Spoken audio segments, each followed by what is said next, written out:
Hello and welcome to tonight's Quarantine Theater Company reading of one of the best cult classic movies ever made.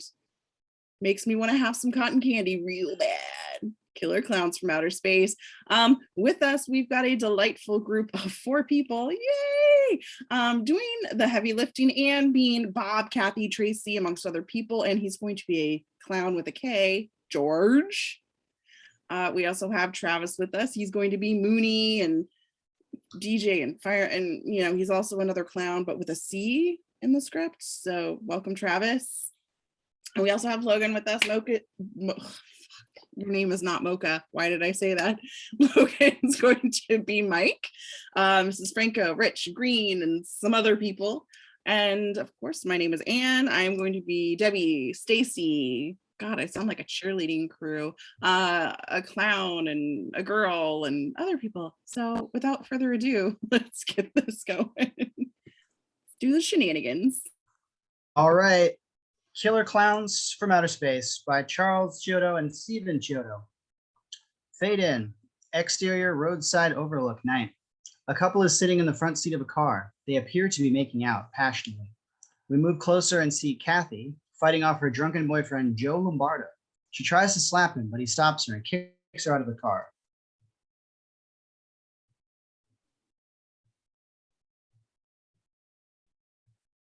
Joe, are you there? Yeah, I forgot I was Joe and you were Kathy. If you don't like it, get out and walk. Joe closes the door and starts the car. Go ahead, get out of here. I don't want to drive with a drunken bum like you anyway.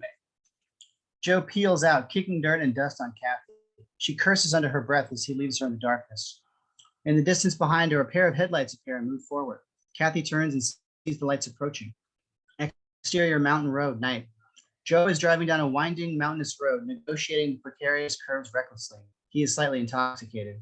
Joe lights up a cigarette and continues his sloppy driving. From the darkness behind him, a pair of headlights appear. They loom up very quickly and begin to flash. Joe gets annoyed and speeds up. The headlights speed up and tailgate threateningly close. Joe waves the mysterious driver to pass. Instead, the driver speeds up and rams Joe in the rear. Ram me in the rear. Hey, what the hell are you doing, man? Crash! The mysterious driver rams into him again. Joe is furious and continues to wave the driver to pass.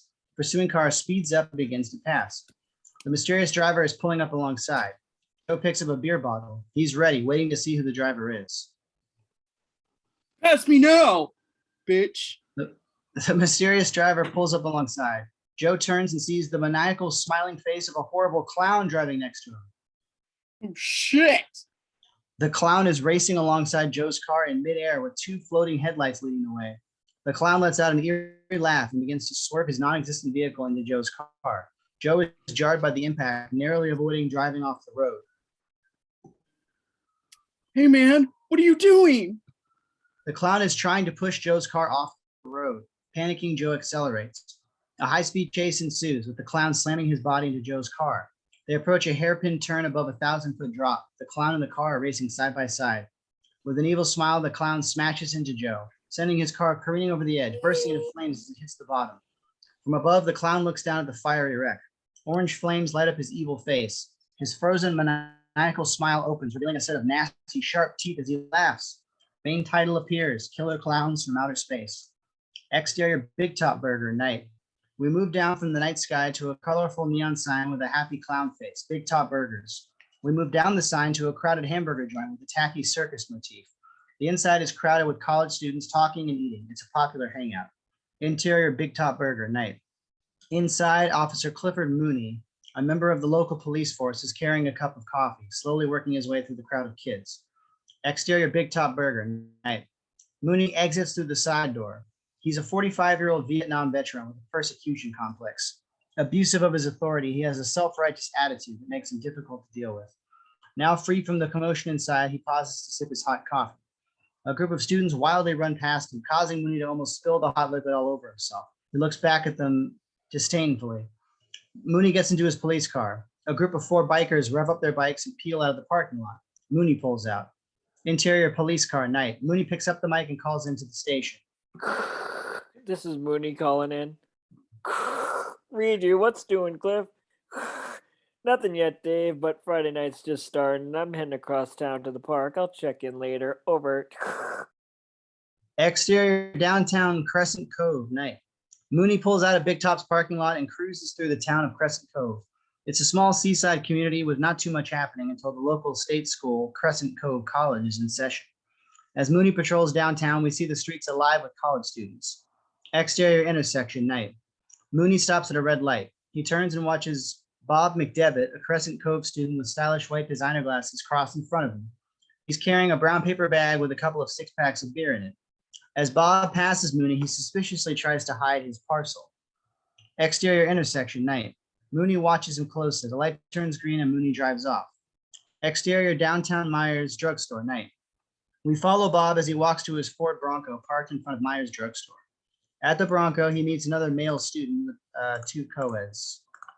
Did you see that? Mooney the jerk staring me down. From his bag, Bob tosses a beer to his pal. That's all I need to start the fall semester. Let's get the party going. Bob hops in the front seat and drives off towards the hills outside of town. Dissolve 2, exterior top of the world, night. A huge harvest moon is rising over top of the world, the college student's favorite lover's lane. The Bronco drives up honking. We follow it as it pulls into a secluded overlook where a group of college kids have parked to party and make out. The music cranks up. Kids pile out and toss beers to their pals in other cars. Hey, anybody see Mike? Yeah, I think he's around here somewhere. We move around across the car after car of couples in various stages of lovemaking. 2 lovers are sitting arm in arm on the wall. Another couple are making out in their car. We move to a more secluded section of the overlook and see a red Pinto station wagon. Interior red Pinto, night. In the front seat are Mike Tobacco and Debbie Haywood, peer students on their first date. Mike is 20 and majoring in graphic arts. He's a charming kind of guy, always flirting with the girls on campus. Debbie is 20 and a transfer student to Crescent Cove in art education. She's an attractive young lady, smart, sharp, and eager to experience anything new and exciting. Mike is in the middle of kissing Debbie. She isn't fighting him off, but she's the one who breaks the kiss. You've got me making out like some high school girl. You really are something. Mike sneaks a glance at his watch. What can I say? We were talking for so long, getting closer and closer, until our lips were so close they just had to meet. Mike moves towards Debbie, his lips puckered. They kiss. From the radio, I'm in the Mood for Love begins to play. The DJ begins to speak over the intro. We're going to have a chance to change pace here with dedication for someone special under the starry night sky up top of the top of the world. Here's an old time classic from Mike to Debbie. Debbie breaks the kiss and smiles at Mike. I was wondering why you kept looking at your watch. Pretty impressive for a first date. I don't know what you're talking about. Debbie imitates Mike. Oh yeah, I don't know what you're talking about. I can't wait to see what happens next. Mike turns away and then does a double take. Mike pretends he sees a shooting star. Oh, look, a shooting star. Debbie turns to look but misses. Did you see it? Make a wish. No, I didn't. You saw it. You make a wish. Mike sits back, thinks, and smiles. You know what I'd wish for? Something to top off this evening. Something to make it special, a night we'd both remember for a long time. Debbie is smiling. Mike leans towards Debbie, opens the glove compartment, and pulls out 2 crystal glasses. He acts surprised. Debbie doesn't know what to think. Then Mike magically produces a chilled bottle of champagne and a lit candle. A perfect way to spend a romantic evening under the stars with you. Mike pops the champagne and pours into Debbie's glass. The atmosphere is complete. Debbie is aware of Mike's intentions, but is charmed to death by his romantic flair. Charming. I bet you do this with all the new co-eds. No, that's not true. Mike pours the champagne into his glass. Not all the new co-eds would think this is charming. They laugh and awkwardly move around in the front of the car. Debbie shifts around uncomfortably. She's cramped. You okay? Yeah, sure. I just wish I could stretch my legs. Mike's eyes widen. He smirks. He has another idea. I can fix that. He reaches back, pulls a cord, a curtain opens, and reveals an inflated rubber raft lying in the back of his car. There are heart-shaped satin pillows in the raft. Debbie spits out a mouthful of champagne and cracks up laughing. You've got to be kidding me. This isn't a car. This is a sleazy adult motel on wheels. Mike starts climbing into the back. Debbie follows. Interior rear of red Pinto, night. I can't believe all of this. You're crazy. Hey, me and this raft have been through a lot together. They settle down into the raft. I bet. No, I mean out on the ocean. This past summer, me and my friends, the Terenzi brothers, we were sailing on this stupid raft we bought at Kmart. We loaded up with cold cuts and beer and paddled a couple miles out to sea. Suddenly, a dense fog rolled in and we lost sight of the shore. The waves started tossing the raft around. Debbie listens intently. Mike starts to toss the raft around. Debbie giggles. Mike moves around more violently, knocking over the ice bucket. We were taking on water, so we started bailing out the raft with our plastic cups. He begins to bail out the raft with a cup. Well, somebody, I won't say who, punctured the raft. You know, we were sinking. We're all going to drown if the sharks didn't get us first. What did you guys do? Besides screaming, not much. I grabbed a slice of bologna and slapped it onto the puncture. Why baloney? Well, because we had all the salami. Anyway, it kept us afloat until the Coast Guard came and saved us from a watery grave. Debbie looks closer at the raft. It's covered with makeshift patches. She laughs, realizing the story is probably true. Okay, that sounds pretty incredible. Do you always have such death-defying exploits, Mr. Adventure? They don't always start out to be death-defying, but somehow. More champagne? Mike throws his hands up in the air. Mike continues. Debbie hears some faint music. Her eyes widen as she sees. Cut to exterior top of the world, night. Coming from the darkness, a huge shape rises over the hill towards the Pinto. It's a huge clown, its head bobbing back and forth, menacingly approaching the couple. The music gets louder as the clown continues its approach. The clown is now closer. Interior red Pinto, night. Debbie grabs Mike. Mike turns and sees. Exterior top of the world, night. Below the clown head are two blaring headlights. The head bobs forward and from the mouth. I'm Boppo, the ice cream clown with the bestest ice cream in town. We'll give you the stick, you give it a lick, and it'll tickle you all the way down. I'm sorry, what's your name? What's your name, clown? Boppo? Bobo. Bobo. Could it be Bobo? Bobo, that's it. Yeah, Bobo. Yeah, clowning, you know. Bobo. All right, Bobo, that's enough. Interior red Pinto, night. Debbie is puzzled. So am I. She just doesn't know what to make of it. Mike starts to laugh. Those guys, what the hell are they doing up here? What's going on? Who are those idiots? Those aren't idiots. That's the Terenzi brothers. Exterior top of the world, night. The clown is on the roof of the Bobo Happy Time ice cream truck. Inside are Rich and Paul Terenzi, peer students and all-around mischief makers. They're dressed in their white ice cream uniforms. Paul hangs out the side with the microphone in his hand. Rich drives the truck towards the other cars in the lover's lane.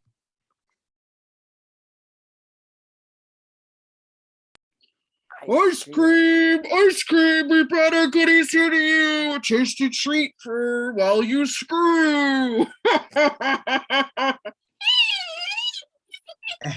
Headlights sweep across the parked cars. One by one, the disruptive lovers raise their heads annoyed at the interruption. The truck stops and Paul gets out. Let's take a break. Cool off those hot lips with our tasty frozen fruity bars. Icy Wicy's fudgy wudgy bars and everyone's favorite frozen delight, the big stick. The lovers start screaming obscenities at the ice cream vendors. Some heads pop up from the cars. Get out of here, you morons! Oh, yeah? Paul turns to Rich, pleased with himself. Yeah, telling them, Paul. More obscenities from the crowd. Get lost, you assholes! Paul gets bombarded with beer cans. So, you don't want any ice cream? Well, you're not getting any. Hey, man, we were getting it before you showed up, motherfucker! Paul dodges a beer can. He steps inside the truck and leans out. This is your last chance. Does anybody want any ice cream? The response is a storm of beer cans and obscenities. Interior ice cream truck, night. Great idea, Paul. Everybody loves ice cream. What do you mean? It was your idea. Why don't we pack here for a while? Two fat but cute girls emerge from the rear of the truck holding popsicles. Tracy and Stacy, the pork chop twins. Hey, what are you guys trying to pull here? Oh, well, we thought we'd park here for a while.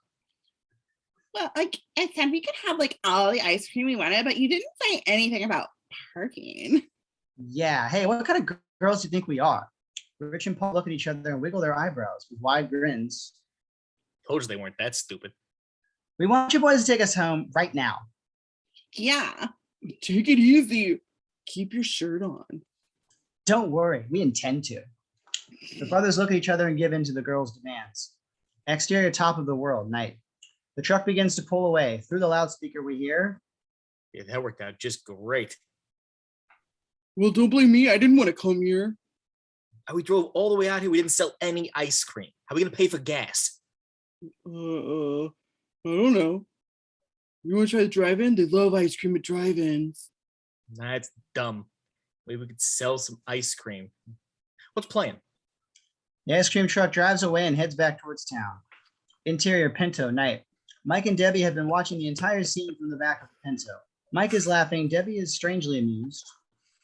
Oh, those guys. You hang out with them? They're my best friends at school. Whenever I want to go out and have a good time, I call Rich and Paul. A night out with them is a total adventure. Mike stops. He looks at Debbie deeply and moves closer. But why am I talking about the Terenzi brothers when I'd much rather be kissing you?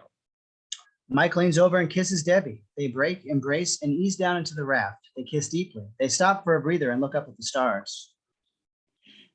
This is excellent. A light streaks across Mike's and Debbie's face. Exterior night sky, night. A huge shooting star streaks across the sky above them and lands with a tremendous crash over a hill nearby.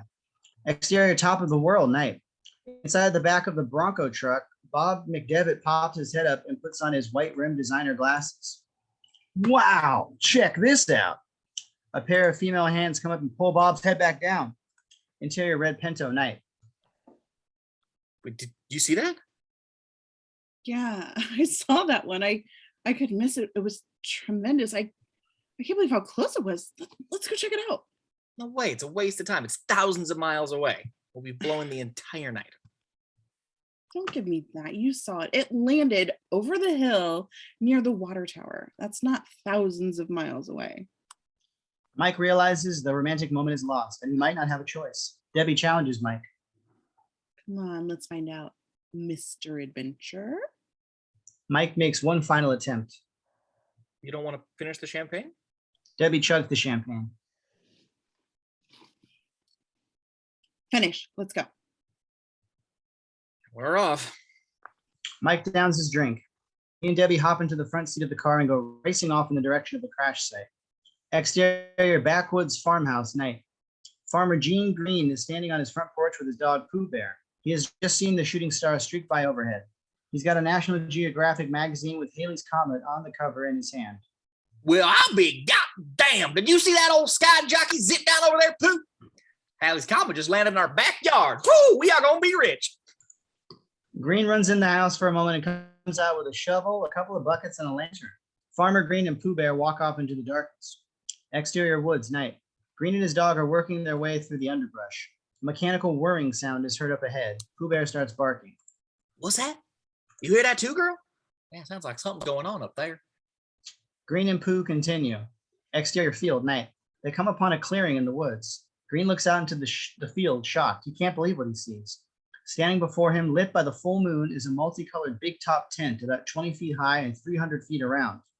Well, I'll be greased up and fried. What in the blue blazes is a circus doing up in these parts?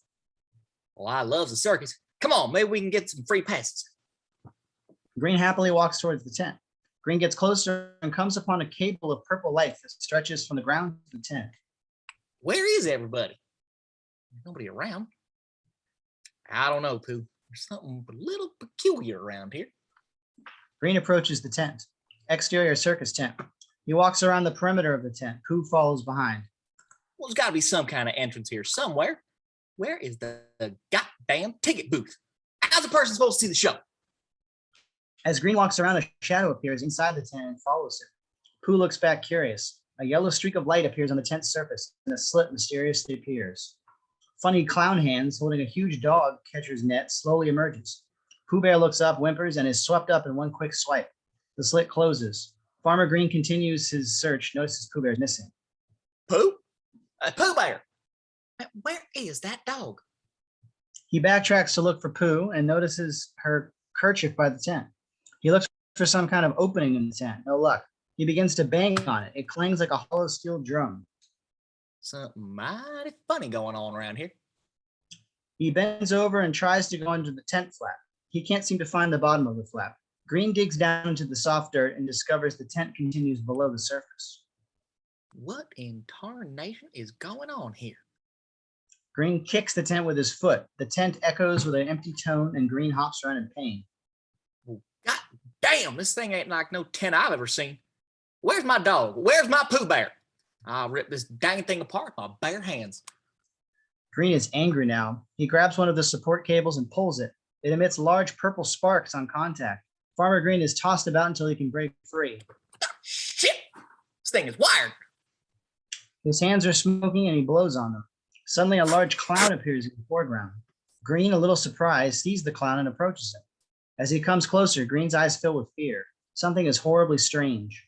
The clown snarls. Green opens his mouth to scream as an eerie pink light shines on him with haunting calliope music.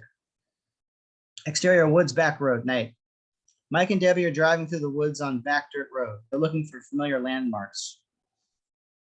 Ooh, right down there. Isn't this near Farmer Green's field? Yeah, how'd you know that? During summer orientation, I had some adventures of my own. The water tower is down there, I think. Exterior roadside woods. The Pinto drives up to gates stretched across the road and stops. Mike and Debbie get out of the car. Their passage is blocked. They must continue on foot. I'll have to walk from here. Mike scans the area, sniffs the air like an Indian tracker. Debbie is amused by Mike's antics. My instincts are correct. Our path lies that way. We must travel many moons. Many. Enough already with the moons. Lead the way, sir. Mike and Debbie begin to walk into the woods. Mike stops and turns back. Oh, wait, wait a minute. I forgot something. Mike opens the trunk and reaches in. More champagne. I think this will come in handy. Mike pulls out a high-tech flashlight. You certainly are prepared for anything, Mr. Adventure. Yeah, I used to be a Cub Scout until I got kicked out. Really, why? I got caught eating brownies. Heyo! Mike grabs Debbie and gives her a sexy bite on the neck. Debbie takes a swing at him. Mike runs and they disappear into the woods laughing. Exterior woods, night. They're walking in the woods. Mike is leading the way. It's a good thing we have this flashlight, otherwise it would be real scary. They walk a few more steps and the light goes out. They're left standing in the dark. What are you doing? Stop fooling around. Well, don't tell me you're afraid of the dark. Okay, I won't. I'm allergic to it. That's not. The light pops on and begins to flash on and off. Debbie, please. Mike, cut it out. It's a stupid flashlight. It's stuck in the emergency flasher mode. Oh, great. Why now? The couple stumbles through the darkness, only making progress when the light is on. They laugh a bit, but Debbie soon gets annoyed. Great flashlight. Did you buy that at Kmart too? At least we have a light. Can you imagine how dark it'd be without any light at all? Oh no. The light goes out and doesn't come back on. They stop walking. Silence. Uh-oh. Mike, don't be an idiot. Stop tricking around with the flashlight. It's really dead now. Don't worry. I'm over here. Just take my hand. Debbie reaches for him. We hear a slap in the darkness. You little jerk, that's not your hand. I will kill you. And when I can see you. Mike doesn't answer. Debbie is alone. Mike, don't do this to me. Get back here. It's pitch black. Suddenly, Mike appears behind Debbie, underlit by his flashlight. Good evening. Debbie turns, startled. You just lost major points, mister. Oh, come on. That was the dumb joke. Debbie doesn't respond. Mike throws his arms up in surrender and walks towards Debbie. All right, look. I'm sorry. Wasn't funny. Mike goes to embrace her. Debbie whirls around with a Hulk Hogan maneuver and puts Mike in a headlock. Forearm smashes to the jaw and noogies to the head. Don't be messing with my head, sucker. She throws Mike down and pins him with her knees on his chest. You ain't going to get off so easy next time, boo. Okay, I give up. Mike laughs. Debbie kisses him deeply. Once, twice, Mike is ready. Debbie is distracted by a sound beyond the trees. Stop eating A my pulsating candle. hum. She stops. But don't stop now. I'm hot. Did you hear that? It's only the sound, or it's only the beating of my heart. No, really, there's something over there. Mike rises quickly and looks towards the sound. Could be our shooting star. They look at each other, get up, and go towards the sound. The couple work their way through the woods. Exterior clearing, night. Mike and Debbie emerge from the underbrush to a clearing and stop, amazed. Their mouths drop open, eyes widen, and they stand motionless. Before them looms the big top tent. That's no shooting star. It looks like a... Circus tent. What's a circus doing all the way out here? This is a bad location for a show. Let's get out of here. Something is wrong. This doesn't feel right. We weren't looking for the shooting star. Or Forget I'm sorry, the weren't we shooting looking? star. This looks neat. Let's check it out. Come on. Debbie doesn't move. No, let's go back. I've seen enough. There's nobody around. I'm gonna take a closer look. You can stay here. Alone? Well, would you be more scared if you came with me or if I left you here? If you left me here, let's go. They walk towards the tents. Exterior tent, night. Mike and Debbie arrive at the tent. They walk around looking for an entrance. This reminds me of the night me and the Terenzi brothers tried to sneak into the Dingling Brothers circus last fall. Rich crawled under the tent flap, and all of a sudden, we heard these dogs growling and Rich screaming for help. So we lifted the flap and saw Fifi and the dancing dogs doing a dirty boogie on him. Every time Rich tried to get away, the dogs growled and snapped at him. It was hysterical.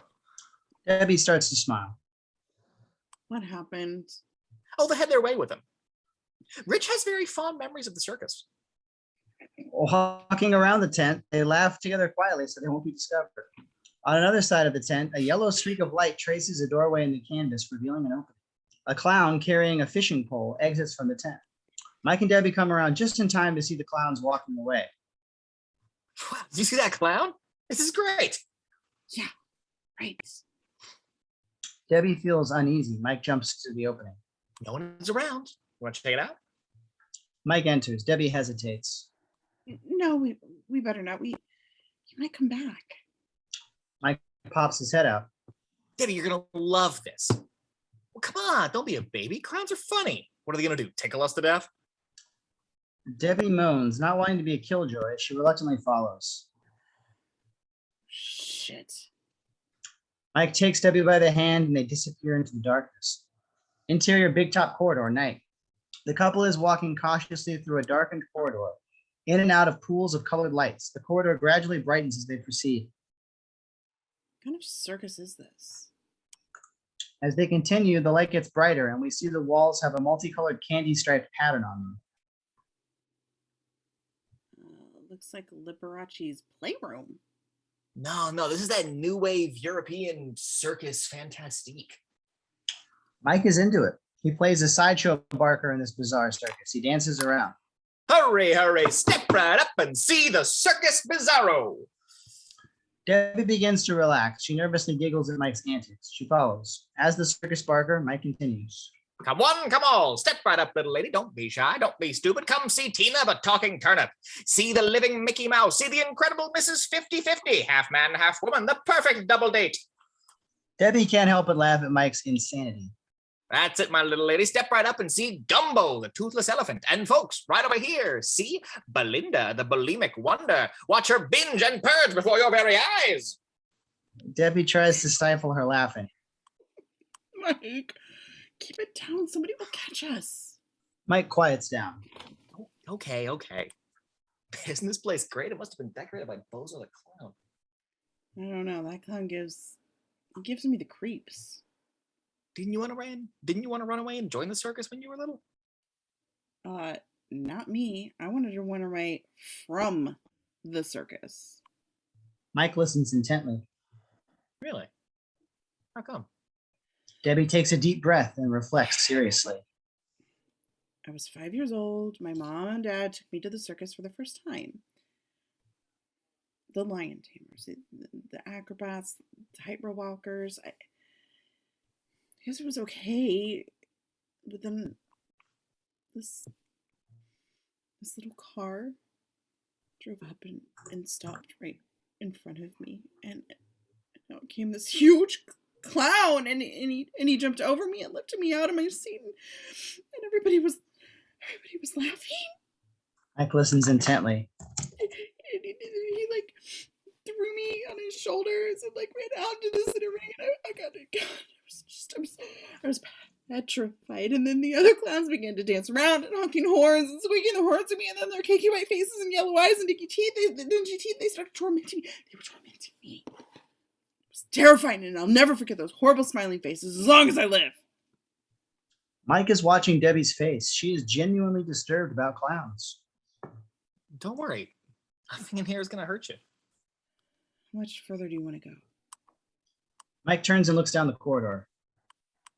Let's just go to the end of this hall, to those doors. They walk a little further and come to 3 doors, one in front and 1 door on either side of the corridor. Mike goes into another routine.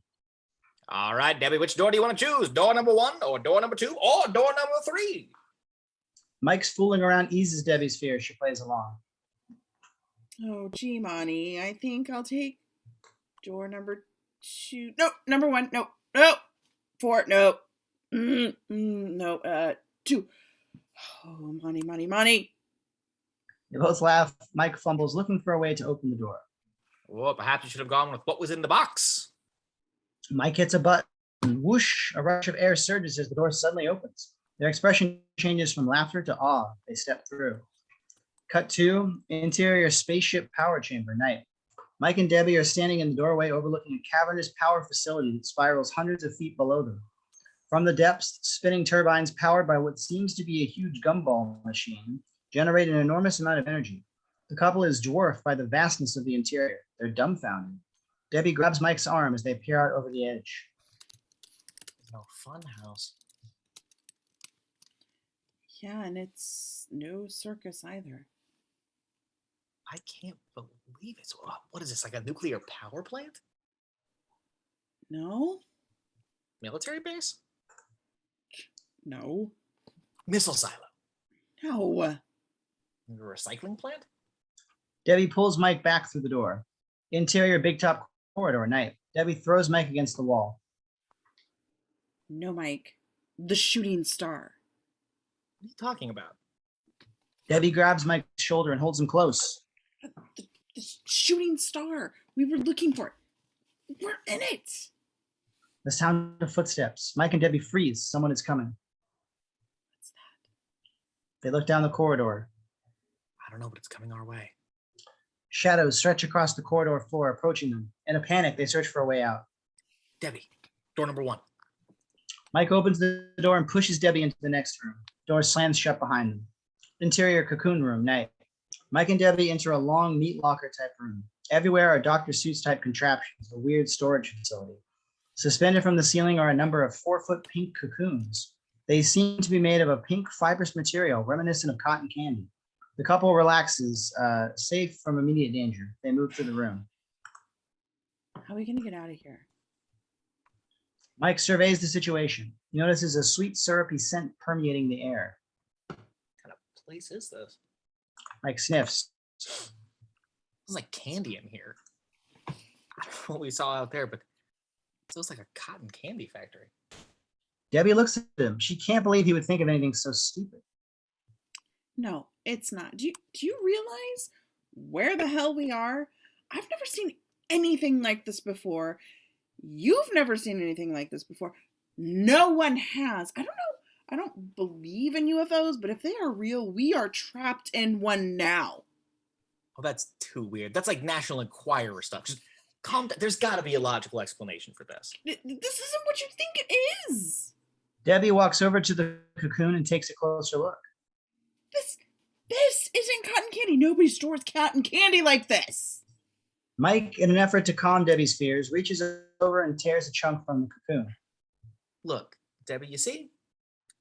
I'll show you. Mike is about to put the pink substance into his mouth when Debbie looks at where he tore the piece from. Inside the cocoon, frozen in a death grimace, is a candy-coated Farmer Green. Debbie screams. Mike sees Green and spits the stuff in his mouth. They huddle together, scared. Sounds of something at the door. The couple run and hide behind some weird machinery. The door opens and an 8-foot clown lumbers in. Debbie is about to scream when Mike hushes her with his hand over her mouth. The clown is carrying a cocoon suspended from a futuristic fishing pole. He hoists the cocoon up with the others. Mike and Debbie are trapped. The clown moves to the opposite side of the room and begins to operate one of the odd machines. Mike and Debbie watch in horror as the clown picks up a Dr. Seuss space-age popcorn gun and begins to fill it with a popcorn-like substance. Mike and Debbie take this opportunity to work their way out the door, keeping the cocoons between themselves and the clown.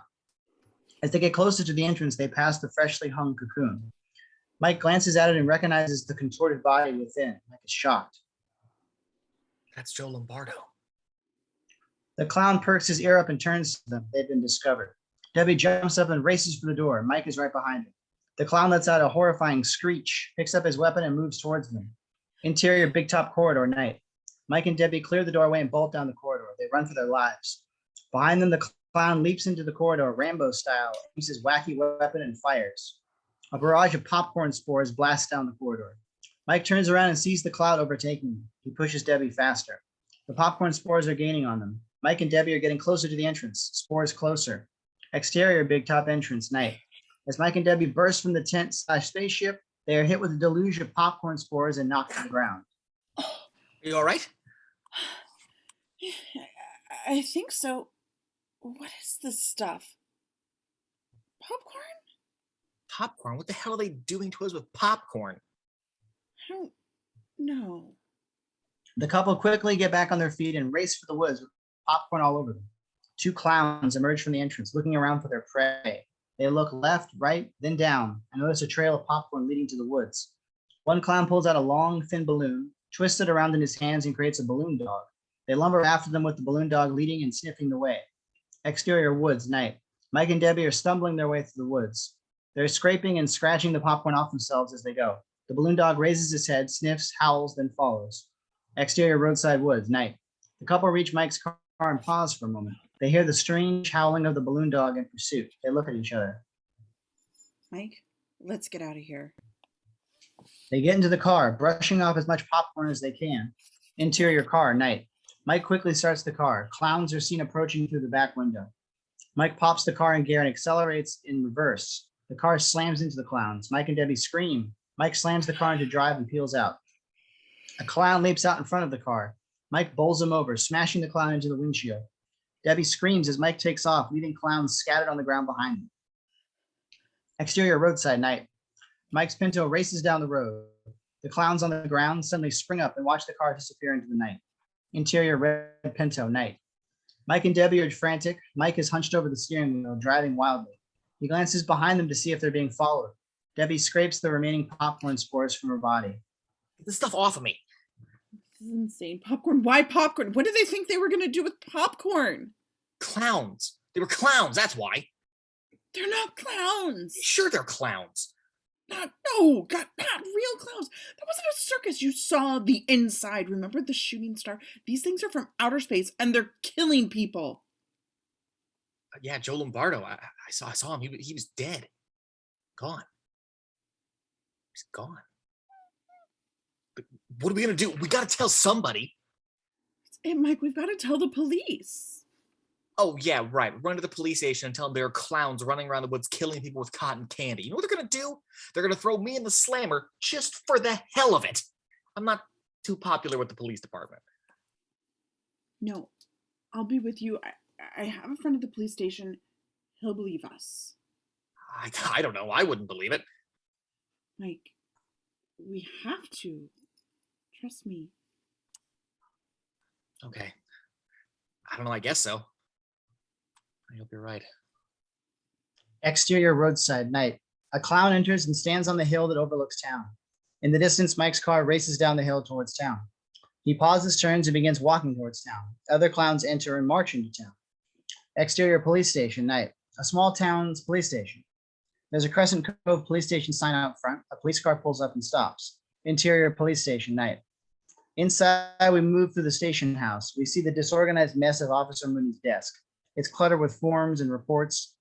Up on his wall, a Ronbo poster, American flag, and a girly gun calendar.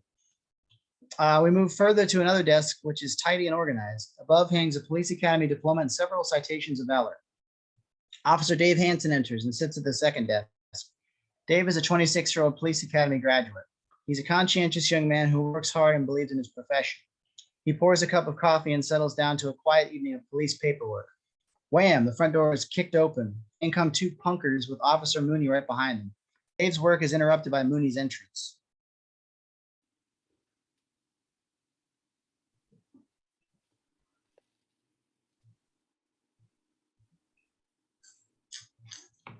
Dave?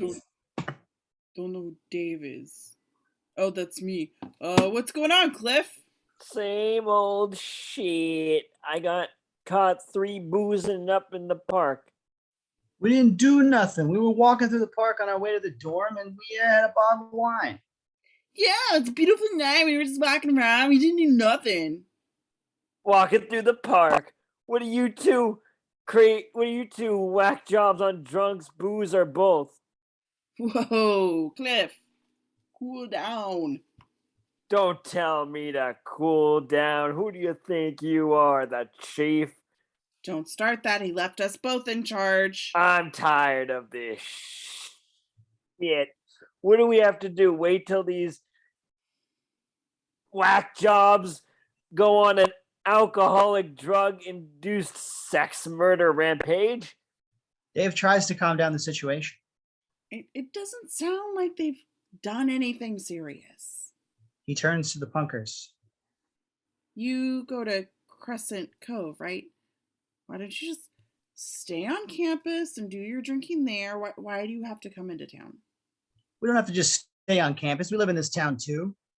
Mooney gets furious. He grabs punk number 1 by the collar and smashes his head on the desk. Yeah, and it's scum like you that are killing this town. Dave rushes over and breaks Mooney's hold on the kid. Mooney leers at Dave, motions him to back off. Dave stands firm between the punks and Mooney. Cliff, take it easy. They're just college kids. What's the matter, Dave? You got a thing for these little boys? Yeah, we just had a little wine. What's the problem? You're the problem, you little shits. Just lighten up. Back off, Dave. Mooney counts off on his fingers. Open container, public intoxication, disturbing the peace, littering and resisting arrests. That's 5. Their history, unless you want to rewrite the laws, Mr. Police Academy jackass. Look, you've got this problem about my training. I don't care. But when you bring somebody into this station, I don't want to see you beating them up. Mooney eases up and looks scornfully at Dave. The 2 punks are quaking in their boots. If you're going to book them, do it according to procedure. Or I swear, Cliff, you and your badge will be history. There's a standoff between the 2 officers. I'll tell you what's history. These kids. Mooney shoves the punkers into the back room. Dave is upset by Mooney's behavior and sits at his desk. Screech! Car brakes and screams from outside. Dave bolts for the door. Exterior police station, night. Dave runs to the outside, stops, and sees Screech. Mike's car smashes into a newspaper machine before it stops in front of the police station. Debbie bursts from the car and runs to Dave. Mike follows. Dave, something horrible's happened in the crest. Somebody's been killed. Dave is surprised. He grabs Debbie. Wait, slow down. Are you okay? Calm down. Just tell me what happened. Debbie begins to gain control of herself. Mike stays behind her. You have to help us. Something horrible is happening. 2 people are dead, maybe more. I don't know. Who, Debbie? Who's dead? Mike steps forward. Joe Lombardo. He's dead. And some old guy, too. Okay, wait a second. Hold on. What makes you think they are dead? They were hanging there, wrapped in these cotton candy things. Mike fumbles, hesitates to speak the truth. Cocoons. Cocoons. Yeah, cocoons. Yeah, cocoons. Dave turns to Debbie. Debbie, come inside and explain this to me. I want to help you, but first I have to understand what's going on. Dave leads Debbie, then Mike into the station. Interior police station, night. Dave seats Debbie by his desk. Mike stands quietly behind her. Dave sits at his desk. Now, slowly, from the beginning. Okay. So let's see. We were at top of the world, and we saw a shooting star, and we went to find it, and instead we found this circus tent, and then went inside, and that's where we saw those people wrapped up in cotton candy cocoons. Dave, it's not a circus tent. It's something else. Debbie slows down, afraid to reveal the unbelievable details. It was like a giant factory or power plant or something strange. Spaceship. And these killer clowns came after us and shot popcorn at us. We barely got away. Mooney steps into the room. He's heard most of the conversation. Killer clowns from outer space. Sounds pretty incredible, pretty unbelievable, kid.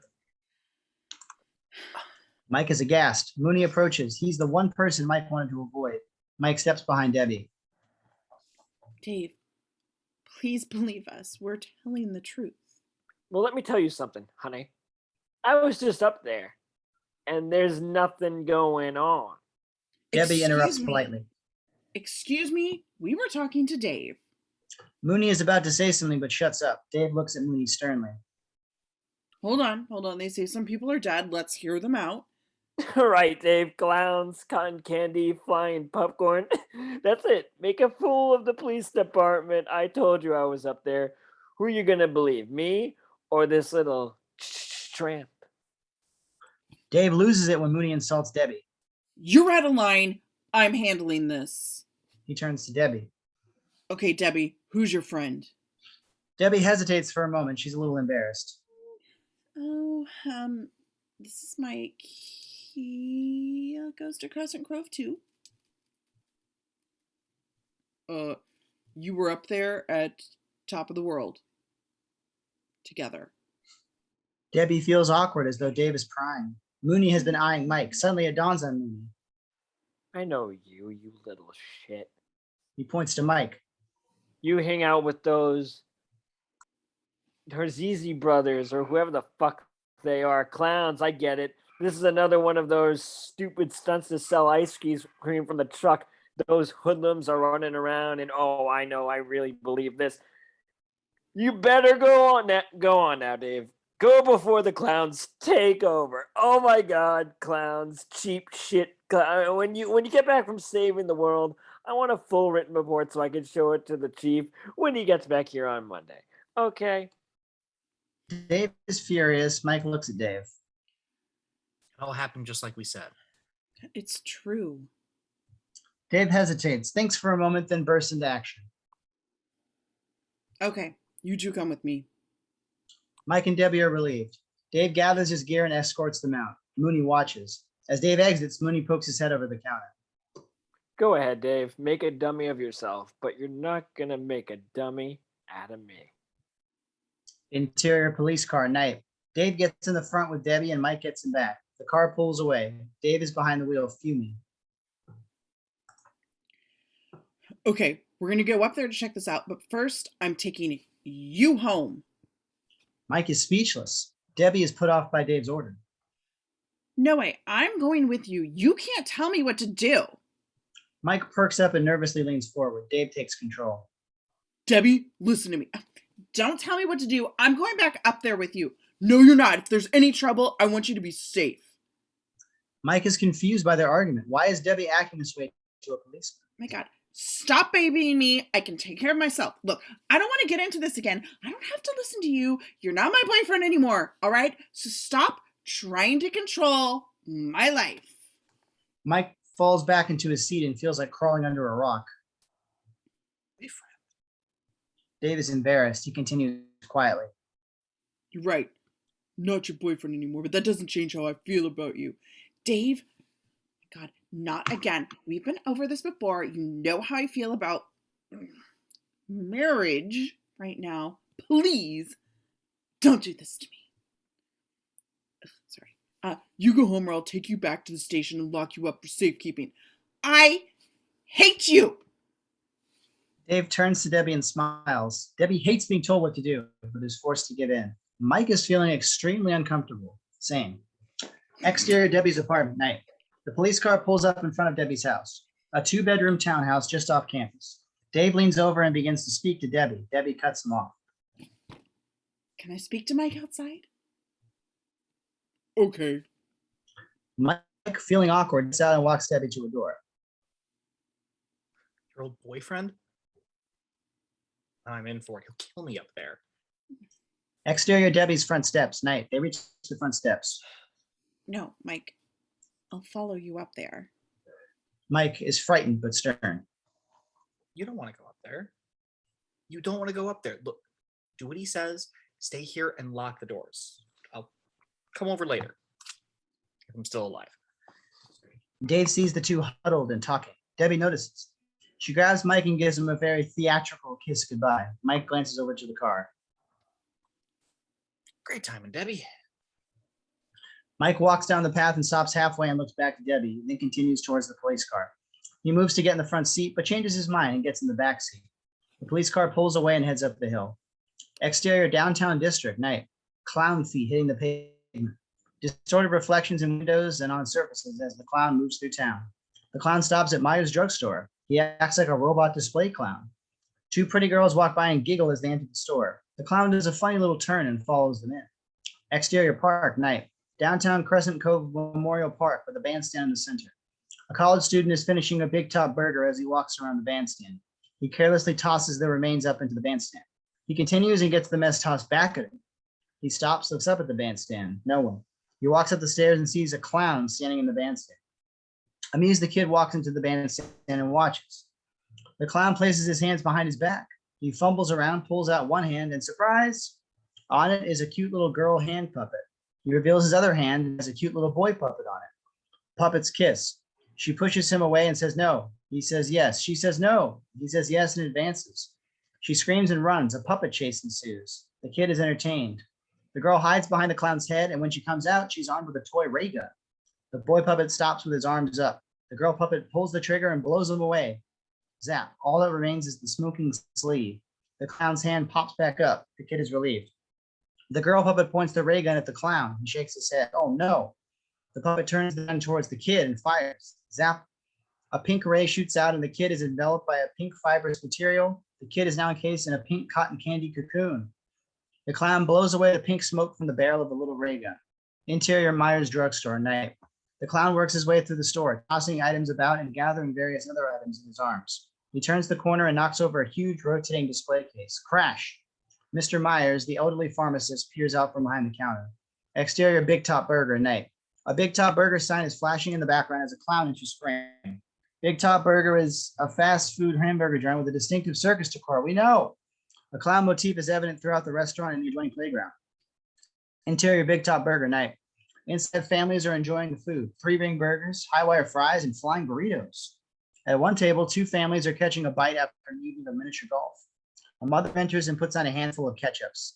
Here's some more ketchup. Now sit still and eat your hamburger. A little girl is fidgeting around, not too interested in eating. She grabs a few ketchup packs, tears them open, and puts way too much ketchup on her burger. She scrapes off some with a French fry, pops it into her mouth, and begins to munch feebly on her burger. She's not very hungry, having already finished the best part of her meal, a chocolate shake. The mothers are preoccupied with their conversation about their miniature golf game. This isn't as much fun as it used to be. Well, it is if you're the winners. You know the rules. The losers pay for the meal. She takes a big bite of her burger.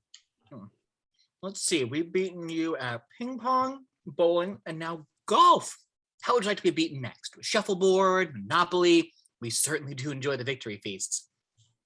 Mom number 1 looks at her overweight friend, notices her rolls of flesh under her sweats. Yeah, and it's beginning to show. Maybe you should think about losing a little, Lorraine, you know what I mean? Ho, ho, come on now. Let's not be sore losers. You'll have your day sometime. Maybe. But I doubt it. The little girl continues to play with her food. She looks up and sees exterior playground, night. In the playground of the restaurant is a killer clown. He's sitting on a hobby horse, slowly rocking back and forth. He waves at the little girl. She gently waves back. The clown begins to play peekaboo with the girl. She plays along amused. The clown then motions her to come out.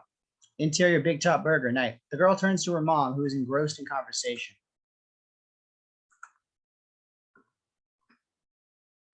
Oh, Mommy, can I go out to the playground? I want to see the clown. No, honey, not now. I want you to finish your hamburger first.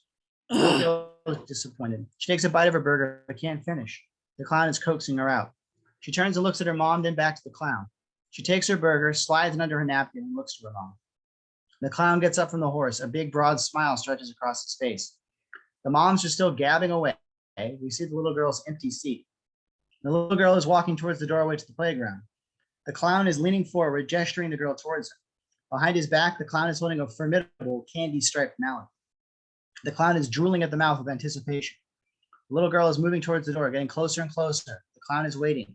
The little girl is at the door. She pulls on it, but is not quite strong enough to open it. A man nearby reaches over and lets her out. The clown smiles. The door is closing behind her when a hand comes in and pulls the girl back. The mother has the little girl by the shoulder, dragging her back into the restaurant. I told you to finish your hamburger, not hide it. What's gotten into you, young lady? When I tell you something, I expect you to obey me. Exterior playground, night. The clown is furious at this near miss. His smile breaks into a toothy grin. His eyes burn with anger. A sound diverts the clown's attention. He turns and walks to the back of the building. Exterior back of restaurant, night. A big top employee is dumping trash into a huge dumpster, banging and clanging the trash can. He goes back into the restaurant. The clown approaches the dumpster. He looks into it and sniffs. Meow. The clown screeches out and steps back. What a stink. The clown opens his magic bag. It's full of popcorn spores. He reaches in and pulls out a handful. He sprinkles the spores inside the dumpster. His task completed, the clown turns and sneaks away into the darkness. Interior Mrs. Franco's front door, night. There's a knock at the door. Mrs. Franco, a middle-aged housewife, opens the door and comes face to face with a killer clown holding a large heart-shaped box of candy. She turns her back to the clown and says, Jim, is this from you? How sweet. Interior Police Station, night. Back at the police station, reading his Soldier of Fortune magazine, Officer Mooney is fixing himself a strong drink from his hidden stash. The phone rings. Mooney answers. Greenlaw Police Station, Mooney speaking. Yeah. What? Whoa, calm down. I can't understand you. What? Mooney is listening to a frantic phone call. His expression changes from concern to annoyed. Clowns. Huh. Yeah. And now they're at your door? All right, who's this? There's an abrupt hang-up on the other end. Mooney looks at the receiver. Stupid kids with their pranks. I'll shoot them all. Mooney returns to his seat and takes a long swig of his drink. Rich little bastard. Daddy sends 3 to fancy school so the police department can babysit the brats. Mooney takes another drink. The phone rings. He breaks mid-drink and fumbles for the phone. As he reaches for the receiver, he spills his drink all over the magazine and papers on his desk. He's agitated. Police station, hold a second. Mooney tries to clean the mess, shakes off his magazine, and then continues. What's the problem? Wait a minute, who's this? Oh, Mr. Myers. Interior Myers drugstore, night. The clown has a huge stack of candy on the counter. Mr. Myers peeks his head over the top. He's talking on the phone.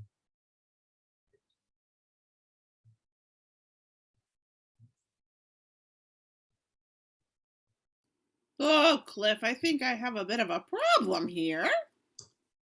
Interior police station, night. Mooney is on the phone. Another phone rings. Wait a minute.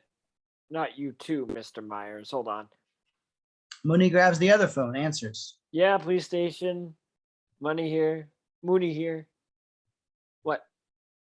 What, you two? Oh, they took your wife away in a balloon. You don't need the police, pal. You need a psychiatrist. Mooney slams the phone down and goes back to Mr. Myers' line. There's no voice, just weird Calliope music over the phone. He slams the receiver down. Do the Trezini boys have the whole town in on this? The hell with them all. If they want to play games, they're messing with the wrong guy. I'll make them sorry they ever thought of this stunt. Exterior open field, night. Dave and Mike are walking to the edge of the woods with Big Top Spaceship is. It's right there through these trees. Mike is leading the way and points to the clearing. Wait a minute, where is it? Mike is shocked when he sees an empty field with a huge hole where the tent had been. That's what I want to know. Where is it? I don't know. It was here where that hole is. I swear it. Me and Debbie saw it. Okay, so you're saying that the hole is where the tent was, the tent that made the hole. Is that what you're telling me? Yeah. Yeah, it was here. It's gone and left a hole. We saw it. That's a fact. Dave is angry, taken for a fool. I'll tell you what the facts are. You said people were being killed. Where are the bodies? Mike is mortified. I don't know. I saw Joe Lombardo dead. I can only tell you what I think I saw. Okay, so now you just think you saw. No, look, I don't know what I saw. I know what I saw. I can't prove it. Look, my proof is gone. Yeah, turn around. Dave puts handcuffs on Mike. Mike begins to resist. Hey, what are you doing? Shut up. I don't want to hear anything more out of you. Mike shuts up. You kids, Mooney was right. You got nothing better to do than cause trouble. Well, you're not going to get away with it this time. Get away with what? Debbie saw the same thing. Yeah, she did, didn't she?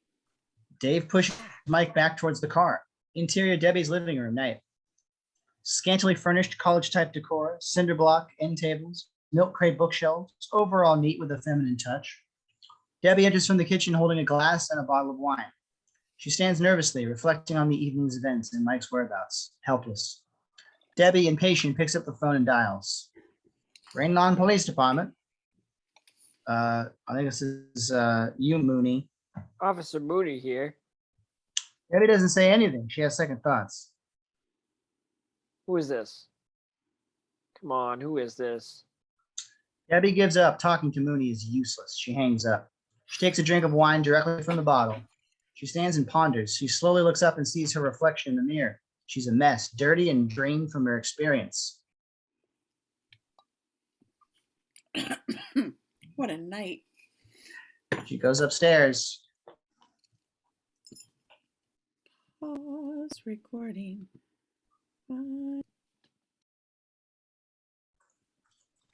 All right. Interior police car driving, night.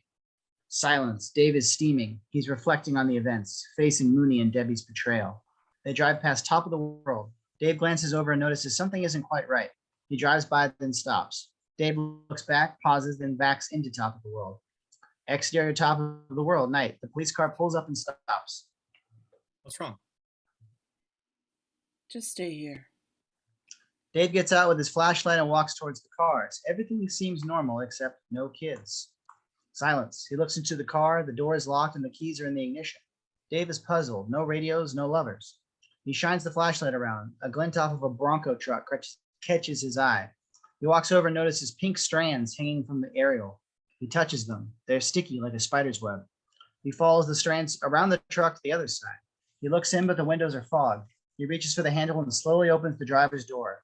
The interior is a tangled web of pink cotton candy. Dave is shocked. He leans in and notices something on the seat. He pulls it from the pink mass. He holds them in the light to inspect them. A pair of eyeglasses, Bob McDevitt's. Suddenly a noise behind Dave. He whirls around and shines his light. It's a raccoon rummaging through the garbage. Dave is relieved. Urgently, he returns to the police car. He opens the back door. Mike is worried about police brutality. Get out. Turn around. Hey, what's going on? You're not going to hit me, are you? Turn around, I said. Mike turns his back to Dave. Hey, look, I'm sorry about Debbie. I didn't know she was your girlfriend. Just drop it, okay? Dave uncuffs Mike and shows him the glasses. Take a look at this. Mike recognizes the pink cotton candy fibers. That's the stuff. That's the stuff that was wrapped around Joe Lombardo. Where'd you find this? Over at that Bronco. That's McDevitt's truck. Who? Bob McDevitt. He was up here with us, and those are his glasses. They've got him. He's dead. Come on. They hop into the front seat of the car. Interior police car, night. So do you believe me now? It's like I said, everything I told you was true, you see? Hold on, Mike. I found some pink fibers. That doesn't verify your story. I believe something's happened now. Tell me exactly what went on here tonight. Exterior top of the world, night. Dave peels out and they head back for town quickly. Interior bathroom, night. Debbie enters the bathroom, reaches into the tub and turns the shower on. She begins to undress. As she pulls off her sweater, we notice a few spores fall to the ground. She tosses the sweater into the hamper with several spores still clinging to it. She shakes her hair out, scattering spores around the bathroom. She takes off her shirt and pants. As they hit the floor, we see a popcorn spore start creeping into the sink. Debbie hops into the shower. The camera moves across the floor to the hamper where we hear the strange springing sounds of popcorn spores. Dissolve 2. Exterior behind Big Top Burger, night. The dumpster is emitting the same kind of springy sounds. At the restaurant, a door opens and the night manager shouts out orders as an employee drags 2 giant plastic bags of trash towards the dumpster. The kid hates this job.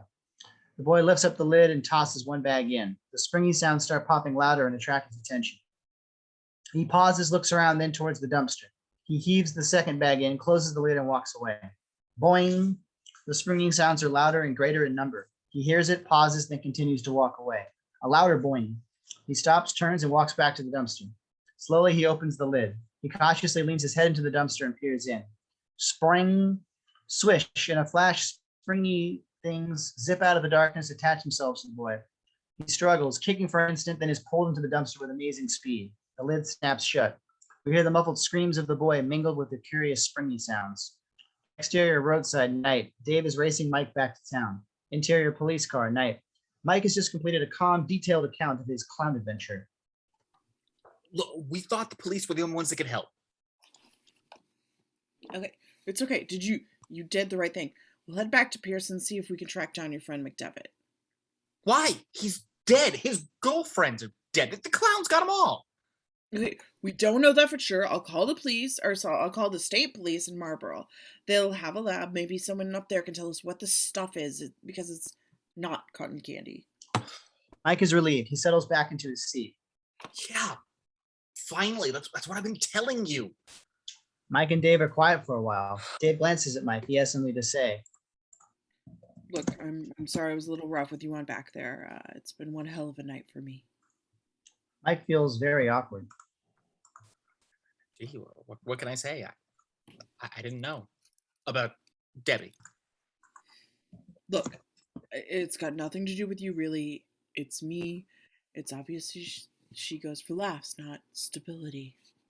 Mike smirks, then wonders if he's been insulted. Dave looks blankly at Mike. Forget it. Just take me home. Home? No way. We have to follow this up. I just told you everything I know. It's dangerous. This is not your job. This is your job. You got a gun. I'm no hero. I'm no hero either. I've got a job to do. Exterior town bus stop, night. A group of 5 people are waiting for a bus. There's a pair of college students, a black nurse, a fast food employee, and an old man.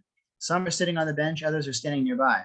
A bus zooms by without stopping. Magically, a clown is standing at the bus stop. The clown comes over and stands by the nurse. She looks at him. He tips his hat and squeaks like a squeaky toy. She glances at the other people. Some are amused, others are uninterested. The clown picks up his bag and steps away from the crowd. He spreads his hands out wide with large theatrical movements. The crowd watches curiously, waiting with anticipation. What's he going to do? The clown brings his hands together and magically creates huge animal shadows on the wall in front of him. A 12-foot bunny shadow hops across the brick facade. The clown peers over to the crowd of spectators. The old couple turn and look from their bench, and the peer students huddle closer for a better look. The clown manipulates his hands into a different position, creating a little horse which gallops along the wall. Some of the spectators clap, one boos. The group slowly gathers together, commenting on the performance. The clown flexes his arms, throws them around wildly, and finally clasps his hands together to create a phenomenal interpretation of Washington crossing the Delaware. Ooh. Wow. The crowd reacts enthusiastically. Interior police car, night. Mike is still trying to get out of helping Dave, pleading to have Dave take him home. Mike is looking around outside. Look, just drop me off here. I'll take the bus home. You're the only lead I have. Remember, you're the one who has seen these things. Mike looks across the road. His eyes widen, his mouth drops open. He stammers. Over there! A clown! Dave turns to look and slows down. Exterior bus stop, night. Dave's police car pulls up and stops across the street from the clown, who is doing a marvelous Statue of Liberty shadow. Interior police car, night. Mike is frantic. There he is. A clown. Like I told you, go out there and shoot him. Get him, Dave. Kill him. Calm down, will you? Let me check this out. Exterior bus stop, night. The clown continues performing his shadow miracles. He turns with an evil sneer towards the spectators. They're looking up, engrossed in the visuals. The clown slowly changes the shadow from a hula girl in motion to a hideous serpent with fangs. It hisses and rears back, tossing its head side to side. The crowd shudders. The clown emits an evil laugh. The serpent shadow leaps off the brick wall and devours the group of spectators in one fatal swoop. They scream and kick as they're swallowed by the huge shadow monster. It retreats to the wall where it turns back into the clown's hand. Interior police car, night. Dave and Mike are in complete shock at what they've just seen. Holy shit! Oh my God, I can't believe it. Exterior bus stop, night. The clown turns. From his clenched clown hand, we hear the muffled cries of the devoured spectators. They're trapped by some deranged alien magic. He opens his bag and empties the contents of his hand into it. Interior police car, night. Mike loses it. Shoot him! Shoot him! Kill the clown! Mike panics. He grabs the wheel, puts his foot on the gas, and races towards the clown. Run him over! Kill him! Dave tries to stop Mike, but he's overpowered by Mike's panic. They struggle at the wheel. What are you crazy? Let go of the wheel! The police car comes screeching from across the street, zigzagging towards the clown. Hit him! Kill him! Exterior bus stop, night. The clown straightens up and stands motionless, watching the approaching car. Inside, Mike and Dave are fighting at the wheel, careening towards the clown. The clown face smiles with teeth glaring. Hiss! Mike and Dave scream. The police car races for the clown. A split second before the impact, the clown jumps straight up and out of sight. The police car slams into the bus stop, knocking over garbage cans and the bench before stopping. Interior police car, night. Mike and Dave are a little dazed, but recover quickly. What are you doing? You could have gotten us both killed. Don't ever. I'm sorry. I freaked out. Where is he? Did we get him? They look forward at the front of the car. Nothing. They look at each other. They slowly move to the side windows. Exterior bus stop, night. Looking down on the police car, Dave and Mike pop their heads out the windows and look up.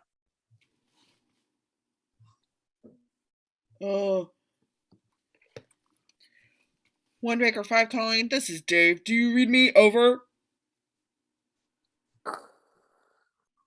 One It's Baker gone. 5, Mooney speaking. I was a little worried though. Thought the big bad clown got ya. Over. Mooney, I want you to listen. Don't say anything. Don't. Travis, don't. I want you to call the state police and get help. There are clowns and they are killing people. Over. Interior police station, night. Mooney is at the radio desk talking to Dave. Let me get this straight. And I don't know who that Travis is, but there are clowns and you've seen them. That's it, Dave. Screw you and your college flunkies. I've had enough of this from you and everyone else. I know what you guys are trying to do. Break me down, drive me out of the force. Will take more than this lame prank to get Clifford Mooney to throw in his badge. Fuck you. Over. Mooney slams the mic down and turns the radio off. Interior police car, night. Dave is furious, cut off. Mooney, this is an emergency. Mooney! Cut me off. Son of a bitch, cut me off. Dave tries to start it up again. Gotta get to the station. I don't know what I'm gonna say, but I've got to get through the state police. A scream rips through the night. Mike and Dave turn to the sound. Exterior alley, night. From an alley, two young girls run screaming. Behind them, bursting from the shadow, a huge clown shape pursues them. They split to the sides as the thing tears out of the alley. Mike and Dave are shocked at this new clown horror. The clown demon races across the intersection. It's the Bobo Happy Time ice cream truck with no one driving. Close behind race two figures clad in white uniforms. It's Rich and Paul Terenzi. Interior police car, night. Dave reaches for his gun. Mike restrains him. No, wait. That's no killer clown. It's the Terenzi brothers. The Terenzi brothers? Look, get to the police station and radio for help. I'll catch up with my friends and try to warn people. Dave agrees. Okay, but tell everyone stay indoors. Don't do anything stupid. Exterior alley / intersection, night. Dave starts the car. Mike jumps out. Dave peels out and races away. Mike runs down the street. He rounds a corner. He hears a crash, pauses, then continues. Exterior intersection, night. The runaway ice cream truck has been stopped by a pile of trash bags and garbage cans. The two brothers are standing by the truck yelling at each other. Idiot, you left the truck in gear. Don't yell at me. You were driving. I gotta do everything. Oh, can't you just do one thing right? This whole ice cream thing was your idea. My idea? You're the one that said you could get the girls this way. No, I didn't. You did. No, you did. Mike enters. Hey, Rich. Paul, am I glad to see you guys? Hey, Mike. How you doing? Want some ice cream? We got lots of dip circles left. Mike grabs them by the shoulders. No! No! Something horrible has happened. I need your help. The brothers are surprised at Mike's urgency. What are you talking about? Something wrong? There's no time to explain. There are clowns going around killing people. Rich and Paul look at each other dumbfounded. Huh? Look, me and Debbie were up at Makeout Point tonight, and we followed the spaceship and saw these clowns carrying cotton candy cocoons and shooting popcorn. There's this circus tent spaceship that isn't there anymore, and we were there and we saw the whole thing. Rich and Paul look at each other. And they say we're crazy. Rich looks at Mike. So? Paul smiles, then thinks. Who says we're crazy? Mike is pissed and grabs the two of them. I'm not fooling around, guys. This is serious. You gotta believe me. You're my friends. What do you want to do? We have all the ice cream to sell. Paul, this is more important than ice cream. There are clowns killing people. We're all in danger. Rich and Paul look at each other. Well, we haven't sold that much ice cream tonight. Yeah, we haven't sold any. Mike releases his hold on the two. It seems hopeless. Look, guys, help me. Look, just take me to Debbie's house. I think she's in danger. Does she have any roommates? Mike thinks of a lie to fool them. Yeah, 2 beautiful roommates. Ooh. Big tits. Do they like ice cream? Mike is losing his patience. They love it. The brothers look at each other and smile. What are What we are we waiting for? waiting for? The brothers hop into the truck. Mike follows. In the cab of the truck, Rich and Paul start arguing about who will drive. Rich takes the wheel and Paul argues as they drive away. Interior Debbie's bathroom, night. Debbie's in the shower. She soaps herself and reaches up and takes the shower massager and moves the pulsating stream of water across her body. Interior police station, night. Mooney is sitting back in his chair, sipping his booze and smoking a stogie. Phones are ringing all around him. He pays no attention to them. Fuck y'all, you ain't gonna get the best of me. I made it through Meng Ping and Nam, and I'll make it through this bullshit. A loud doorbell rings. Mooney turns and sees an 8-foot clown walk into the police station. It walks right up to Mooney and stops at his desk, motionless. Mooney is surprised but pleased. Well, whoop-de-goddamn do. What do we have here? Mooney looks closely at the clown. He stands up and leans forward, inspecting the clown from head to toe. Well, boy, I think you made a big mistake. You're in my territory now. The clown magically produces a colorful bouquet of flowers and thrusts it into Ooh. Mooney's face. He looks at the flowers suspiciously. Mooney looks Ooh. back at the clown with contempt. A stream of black liquid comes squirting from the flowers, hitting Mooney in the face. Mooney lurches back. He's pissed. Why, I thought I'd shoot you right now. Mooney wipes his face, walks around the desk, pulls out his cuffs. He turns the clown around. I'm supposed to inform you of your rights. Well, you ain't got no rights in Mooney's jail. Mooney slaps the cuffs on the clown's wrists and spins him around to face him. Mooney needles the clown. I want to introduce you to my friend Billy the Club. Mooney pushes the clown forward, holding onto the cuffs around its wrists. The clown moves forward. Mooney is left holding the clown's hands. Mooney curses, throws the cuffs down. He grabs for his gun and stalks after the clown. Interior police station jail cells, night. The clown shuffles in. Mooney follows, gun drawn. The clown turns to face him. All right, get your hands up. The clown raises his arms, sleeves empty. Mooney is steaming. Clown hands pop out. Mooney is furious now. The clown is making fun of him. Mooney opens the cell door and shoves the clown in. Before Mooney closes the cell, he whacks the clown on the back of its head. The clown doesn't react. Mooney is scared. The clown's head spins around its shoulders 180 degrees facing Mooney. It smiles. Mooney is shocked. He slams the cell door on the clown and steps back. The clown rotates its body to right its head. I don't know who you are, but before this night is over, you'll be begging for mercy.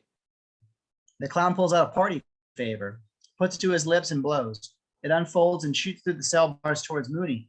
The tip turns into two candy-striped hands that grab Mooney by his shirt collar. Mooney is shocked. The hands tear Mooney forward, slamming him into the cell bars, knocking him out. The punkers in the next cell watch, horrified. Exterior bar back entrance, night. A group of 4 bikers and their biker chicks are parked behind a sleazy bar. They're just hanging out, drinking beer and revving their bikes. Suddenly, a bright light blares on the group. They shield their eyes to see what's coming. There's the sound of a powerful motorcycle approaching. A single headlight moves towards them. Into the group rides a small clown atop a child's tricycle. He sweeps by and stops. The clown slowly climbs off the bike. The bikers are laughing their heads off, making comments. Hey, look what we have here. Ooh, it's a big bad bozo coming to town. One especially large biker, Slug, is watching with his old lady Sheila. Slug gets off his bike and makes his way towards the clown, pushing through the other bikers. Get him, Slug. Watch this. these. Oh, I thought, Slug steps up to the clown. Hey, Clowny. Mean bike you got there. The clown reaches out and honks the little horn on his handlebars. Beep beep. Slug looks back at his gang with a mocking sneer. He turns back to the clown and runs his hand gently on the tricycle. You know, Bud, you sure are one ugly clown. But this is one fine machine you got here. Bet you tear up the road with this beauty. Can I take a ride, pal? The clown shakes his head no. It rattles. Oh, please, pretty please. I'll take real good care of it. The clown shakes. No. Slug turns to his gang, sad, then back to the clown. If I can't ride it, can I beep the horn? The clown nods. Yes. Slug rears up, hands clasped. Oh, thank you. Slug reaches down slowly, grabs the handlebars, and wildly smashes the tricycle on the pavement. The gang hoots and cheers madly. The clown stands by, passively watching Slug bash his bike into a tangled heap. Slug drops the mess down in front of the clown. A black biker from the crowd whispers to an associate. Should have let the man ride his bike. Oh, I'm sorry. I seem to have broken your bike. The clown looks down at the mess. The bikers laugh. From the back of the crowd, Sheila yells. Tweak his nose, why don't ya? Slug smiles, loving the center ring attention. Why, I think I will tweak that big old red nose of yours. Slug reaches down for the nose. The clown quickly grabs his wrist, holding it still right in front of his nose. Slug grimaces in pain, surprised by the little clown's strength. Slug can't back down with his gang watching. He musters all of his strength and breaks free. Slug pulls out his switchblade. Okay, clowny face. I'm gonna cut that nose off and give it to my girl. Sheila smiles. Slug tosses the knife back and forth between his hands. The clown jumps out of frame. The clown lands back in frame wearing cartoon boxing gloves. He bops around in a zany sparring routine, poking, jabbing, and sometimes hitting himself in the head. The gang is amused. Slug becomes bold again, edged on by the crowd. What are you gonna do? Knock my block off? Slug turns back to the clown. Spring! The clown's glove shoots from his sleeve and smashes Slug in the face. The gang screams and is splattered with blood. Slug's head bounces, hits the wall, and comes to rest by a trash can. The clown is standing quietly while Slug's decapitated body quivers and flops to the ground. The gang panics. They hop on their bikes and race away. Sheila can't get the big bike started. It falls. She screams and runs away with her fat ass bouncing in her stretch pants. The little clown sneers an evil, toothy smile. Interior Debbie's bathroom, night. Debbie is just finishing her shower. Turns off the water and reaches out through the curtains for her towels. She grabs it, wraps it around her body, and steps out. She grabs another towel and begins to dry her hair. We move around the bathroom, focusing on the hamper. It's bulging in and out. We hear the eerie springing sound. Something in it is alive. Exterior police station, night. Dave pulls up in his police car and screeches to a stop. Interior police station, night. Dave bursts into the station. The lights are all out. Dave turns on his flashlight. The phones are ringing off the hook. He picks one up. Hello, Crescent Grove Police Department. Dave is interrupted by screams on the line. Glasses breaking, things getting smashed, all with Calliope music in the background. The line goes dead. Dave slams the phone down. He looks around. No one. Mooney! Mooney, where the hell are you? Dave notices something on the floor. Giant orange footprints lead a winding path to the jail cells in the back. He draws his gun and cautiously approaches the door, grabs the knob and slowly turns it. Dave is sweating. He throws the door open and jumps to his side. He peers in. Nothing. He relaxes for a moment, his head down. Dave raises his gun and walks slowly towards the back. Interior jail room, night. Dave carefully opens the door and walks into the jail room. His eyes follow the prints up and around, his face distorted with fear and amazement. The floor and walls are covered in multicolored footprints. Mooney, are you back here? Dave walks to the second cell and it's open. The flashlight beam falls on a large pink mass stuffed into the corner. It's a cocoon like the one Mike described. He moves towards it. He needs to know if there's a body inside and whose body. Dave touches the fibrous material and tears some from the cocoon. It's the same stuff he removed from the car at Top of the World. We hear, not Dave, a soft squishy sound. Dave looks more closely at the cocoon. He can faintly see a figure inside. He reaches for it, a squishy tearing sound. Dave hears it, turns, and looks behind him. He looks up and squirsh, the candy-coated corpse of a punker comes sliding down. It's hanging half out of a cocoon stuck to the ceiling. Dave, startled, falls back and scurries out of the cell. He backs up against the wall, repulsed. He takes a breath, stands, and staggers into the front office. Interior police station, night. Dave staggers through the office. We see the 8-foot clown sitting at the desk behind him. The clown slowly spins his chair around to face Dave. Squeak! The chair squeaks. Dave freezes. He's afraid to turn around. He turns slowly and sees the clown sitting, smiling at him. Mooney sits up in his lap. His eyes are glazed, his expression one of sheer terror. Mooney speaks. Hey, Dave, who is that lady I saw you with last night? Mooney is dead, being manipulated like some deranged ventriloquist dummy.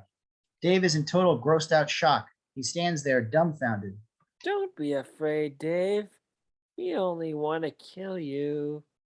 The clown pulls his hand out of Mooney's back, shaking entrails from his hand. He lifts Mooney off his lap and drops him to the floor. Mooney's dead face hits the linoleum. The clown rises. Dave stands helpless. The clown moves towards Dave. He pulls out a puppet ray gun and points it at Dave. Dave pulls out his gun and fires at the clown. The clown squeaks with each bullet impact and continues to advance. It shoves the desk out of its way like a toy. Dave shoots again and again at the clown's body. Dave sees it's useless, raises his sights to the clown's bulbous red nose. He pauses, then fires. Bang! The nose shatters in a red, bloody mass, confetti shooting out of its nose. It goes into convulsions as it emits ear-splitting shrieks. The clown spins like a top. Dave stands back amazed. Faster and faster it spins until it bursts in a fireworks-like explosion. Dave collapses, sits down, trying to regain his composure. He can hardly believe what he's just witnessed. Static from the radio snaps Dave from his trance.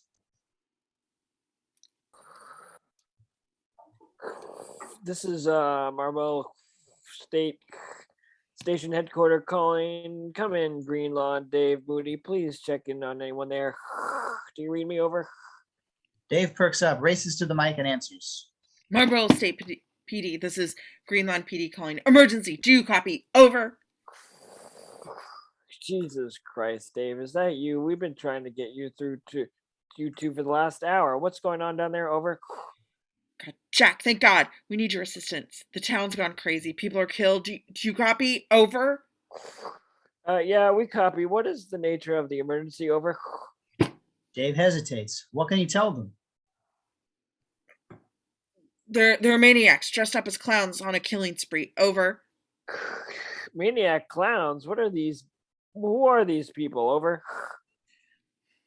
Jack, you've known me for 3 years. You got to listen to what I'm going to tell you. They're not people. These clowns are some kind of creatures. Things from another planet. You've got to believe it. There are people being killed. Officer Mooney is dead. Killed by one of these things. I know. I saw it. I send all available units with riot gear immediately. Over.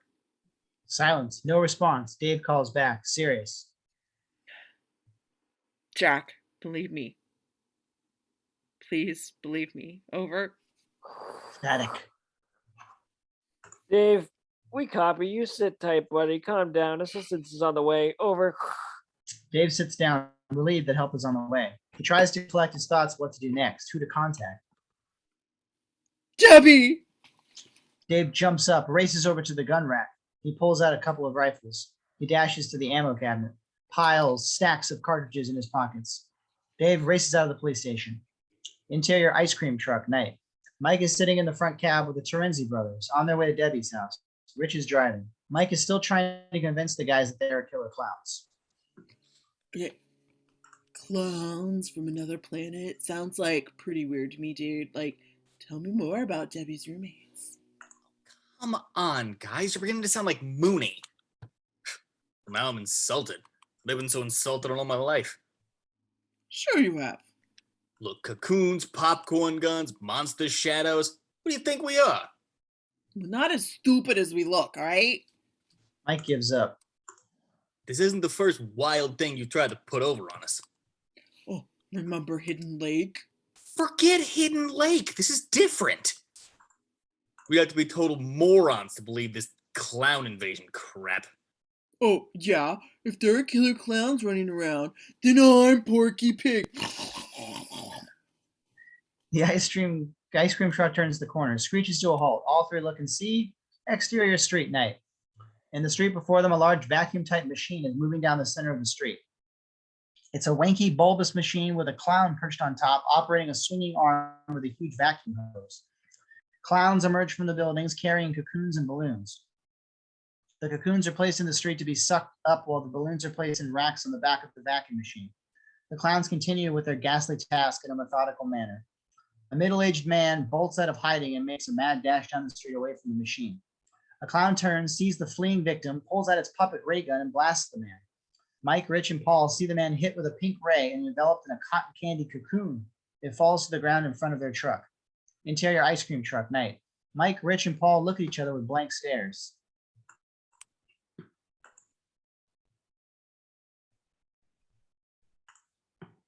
What, Paul? Yep. That's all, folks. Yo, let's get the hell out of here. The guys scream as Rich whips the truck into reverse, rips the gears into first, and peels out down the dark street. Interior Debbie's bathroom, night. Debbie walks into the bathroom dressed. She brushes her hair. Debbie sips some wine. She's worried about Mike. Her eyes begin to tear. She can't grasp what's happening. She doesn't want to be alone. The fear is creeping up on her again. She hears noises throughout the house.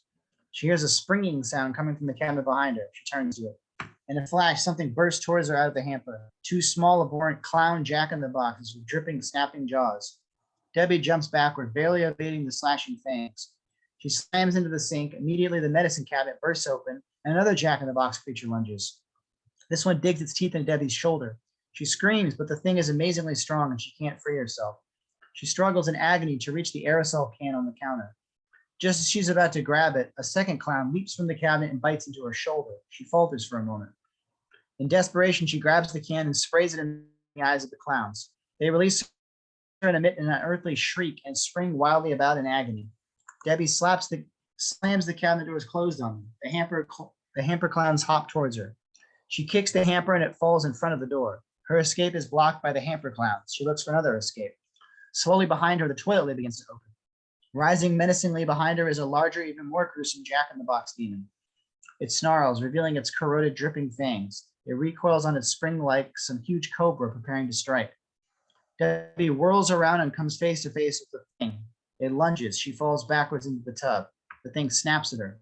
She cowers back, looks up, and sees the shower massager. It snaps at her again. She cowers back. With lightning speed, Debbie grabs the massager and shoves it down the thing's throat. She reaches for the faucets and turns the shower on. The force of the water whips the creature around wildly.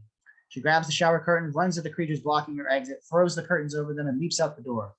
Interior Debbie's apartment, night. Debbie runs and falls at the door. She's dazed for a moment, then hears a knock. Interior living room, night. Debbie hears Mike's voice. Debbie, it's me. Mike, thank God. The voice continues to repeat her name. Relieved, Debbie throws open the door. She's confronted by a leering 8-foot clown saying, Debbie, it's me. It's me. Debbie slams the door in terror, but she's about to lose her mind. She throws her back to the door. Bang, bang, slam. The clowns are trying to break down the door. Debbie backs away from the door. Sounds of drills and jackhammers are heard. The door is starting to give way. Debbie is freaking out. She backs into the living room looking for an escape. She dashes to a window and climbs up onto the ledge. Exterior Debbie's house, night. Outside are 4 clowns dressed in fireman's garb. They're holding a net, yelling,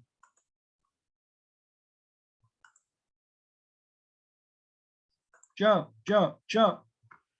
Interior Debbie's apartment, night. Debbie screams and falls back inside.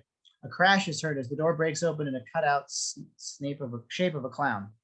Debbie turns and backs right smack into an 8-foot clown. He picks her up by the shoulders and holds her face to face. Debbie screams. The clown smiles. The clown throws her down on the couch. She turns to the clown. 2 more clowns have entered the room. Debbie huddles back into the couch, screaming. The largest clown throws a colored fireball at Debbie. There's a blinding flash. Debbie screams and is now encased in a yellow balloon. Interior ice cream truck, night. The guys are racing to Debbie's house, Mike barking out directions. Take a left. They screech around the corner. All right, now make the first right. The truck races through the neighborhood. Mike sees Debbie's house. Look. They look forward and see exterior Debbie's house, night. Debbie's front door has been cut through and her house is covered with colorful, shiny streamers. A big clown is getting into a little car carrying a giant yellow balloon. The clown car pulls away with the balloon dangling outside. Debbie is inside the balloon screaming. The ice cream truck stops in front of the house. Wow, look at that. Wait, don't stop. They've got Debbie.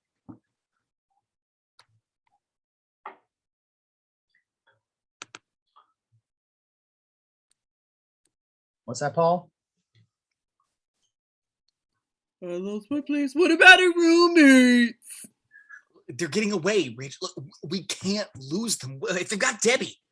The truck peels out in pursuit. Exterior street, night. In another part of town, Dave is racing to Debbie's house. As he approaches an intersection, he hears a strange siren and screeches to a stop. The clown car races past with a Debbie balloon whipping behind. Interior police car, night. Dave is momentarily startled. He snaps out of it when the Bobo ice cream truck speeds by in pursuit. Dave recognizes the vehicle. Mike! Dave jams his car in gear, peels out, and chases after the group. Exterior street, night. The clown car races by, followed by the ice cream truck. Interior ice cream truck, night. The boys are racing. Rich, we're losing them. Can't you go any faster? What do you want? This is an ice cream truck, not a Formula One racer. Yeah, but here it goes. Exterior street, night. The truck surges forward. Dave's police car closes the gap. Interior ice cream truck, night.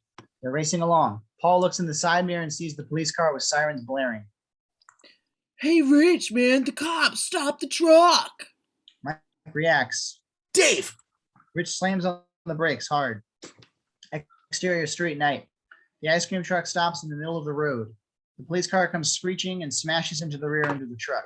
Interior ice cream truck, night. The boys recover from the impact. Oh, shit. Rich, now you did it. I did it. What do you mean? You told me to stop. I told you to pull over. No, you didn't. You told me to stop, so I stopped. I meant pull over. Well, if you meant pull over, you should have said pull over. Mike ignores the brothers and hops out of the truck. Exterior street, night. Mike runs to the police car. It's smashed into the back of the ice cream truck. The front end is crumpled and steam rises from the engine. Dave is behind the wheel, dazed. Dave, you all right? Dave straightens up, recognizing Mike's voice, and gets out of the car. He looks at the damage, then at Mike. The hell are you guys doing? From the back of the ice cream truck, Rich and Paul's eyes peer out from the windows. They look around and disappear. They've got Debbie. Dave grabs his shotgun. Get in the truck. They rush to the cab of the ice cream truck. Dave hops in the driver's seat. Interior ice cream truck, night. Rich and Paul emerge from the rear. Rich has his license and registration in hand. Gee, I'm real sorry, officer. I was feeling a little queasy. I have a, Which way were they heading? Down this way. We've lost them now. I don't know where they went. Dave looks down and thinks. He looks back up and starts the truck. I do. The truck peels out. Exterior roadside, night. A winding cliffside road leading to an abandoned amusement pier way off in the distance. The ice cream truck zips over the hill and races into the distance. Exterior amusement pier boardwalk, night. An elderly security guard is at the entrance of the Funhouse making his rounds. He stops, eases down on one of the benches to have a midnight snack. He pulls out a bag and begins to eat a sandwich. He's distracted by a putt-putt sound. He's in mid-bite when the clown car pulls up beside him. The guard swallows hard and stares at the car. A circus fanfare begins. The door of the car swings open, And before his disbelieving eyes, 1, 2, 3, 4, 5, 6 clowns appear. 4 from the interior, 1 from the trunk, and 1 from under the hood. They all stand facing the guard. Park is closed, boys. I'm gonna have to ask you to leave. Miraculously, fluffy cream pies pop into each clown's hand. Hey, what you gonna do with those pies, boys? In the blink of an eye, the guard is smacked against the wall and hit with a barrage of pies, more pies than anyone has ever been hit with. They stop. The guard, covered with cream, slides down the wall into a mass resembling a disgusting banana split. One clown grabs the Debbie balloon as the group parades into the funhouse. The last clown plops a big maraschino cherry on top of the dissolved guard and scurries after the group. Headlights streak across the funhouse entrance and cream the outline of the guard. The ice cream truck pulls up. The guys jump out. Dave grabs the shotgun and turns to the group.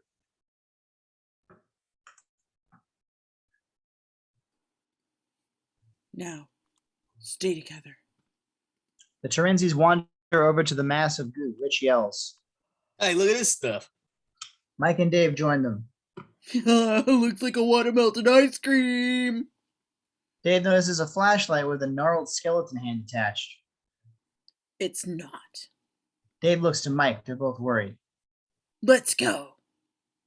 Interior funhouse night. They enter the funhouse. It's pitch black with shafts of colored light cutting through the eerie darkness. Dave turns to Mike and gives him a flashlight. Take this. I'll go first. You guys, no fooling around. Stay together. We don't know what the hell is there. They proceed down the narrow, winding passage. Grotesque, painted funhouse faces loom out of the darkness. Oh, scary! Dave, did you get through to help? Yeah, help is on the way. Did you tell them it was an invasion? I told them. I don't really believe in myself, but where they come from, why are they here? Why are they here? Why are they clowns? Why? They're not clowns. They're some kind of animal from another world that just look like clowns. Maybe their race were ancient astronauts that visited our planet centuries ago, and our idea of clowns came from these creatures. Huh. How come they're not funny? Maybe they're from a dying planet. Maybe their son pooped out and they need a new place to live. Yeah, maybe they're using us for experiments to dissect and study. Then they're intelligent. Why don't they communicate with us, talk to us instead of slaughtering us? Maybe they're just cruising through the galaxy, stopped here for a bite to eat, man. The group stops in their tracks and looks at Paul. Maybe Paul's right. Dave breaks the spell. Okay, quiet down. Let's not give ourselves away. We've got to find Debbie. They continue quietly and cautiously. Interior mirrored corridor, night. The group walks through a corridor filled with wanky mirrors. Their reflections bend and contort with every step. Mike and Dave do not react to their reflections. Rich and Paul are amused, watching their distorted reflections metamorphosizing. Behind one mirror, a killer clown can be seen watching their every move. It sneers an evil grin. Interior smoke room, night. The group enters another room. This one has a stream of smoke floating above their heads with shafts of light beaming through. They feel their way along the wall slowly. Paul sees a large red button on the wall. He looks at it inquisitively, then presses it. A blast of colored smoke shoots up from the floor under Mike, lifting him in the air. He screams, dropping the light. They all scream. Mike hits the ground. They all gather around him. Dave asks Mike, What happened? What did you do? I didn't do anything. They all look at Paul suspiciously. Paul cringes innocently. Don't touch anything, okay? This place is probably booby-trapped. They move ahead cautiously. At the end of the corridor, there's a door. Dave reaches for the knob. He turns back to the group. I want everyone to stay close. Stick together. I don't want to have to run around and save you guys, too. Yeah, no problem. We can handle it. Dave throws the brothers a dubious glance. He turns to the door, pauses, then throws the door open. Swish! The Terenzi brothers drop from sight through the floor. Dave and Mike turn to see the brothers gone. Where the hell'd they go? Thought I told them to stay close. Now we gotta find them. Look, don't worry about it. They do this all the time. The Terenzi brothers are like cats. They always land on their feet. Interior funhouse somewhere, night. Rich and Paul land hard in a sea of multicolored foam balls.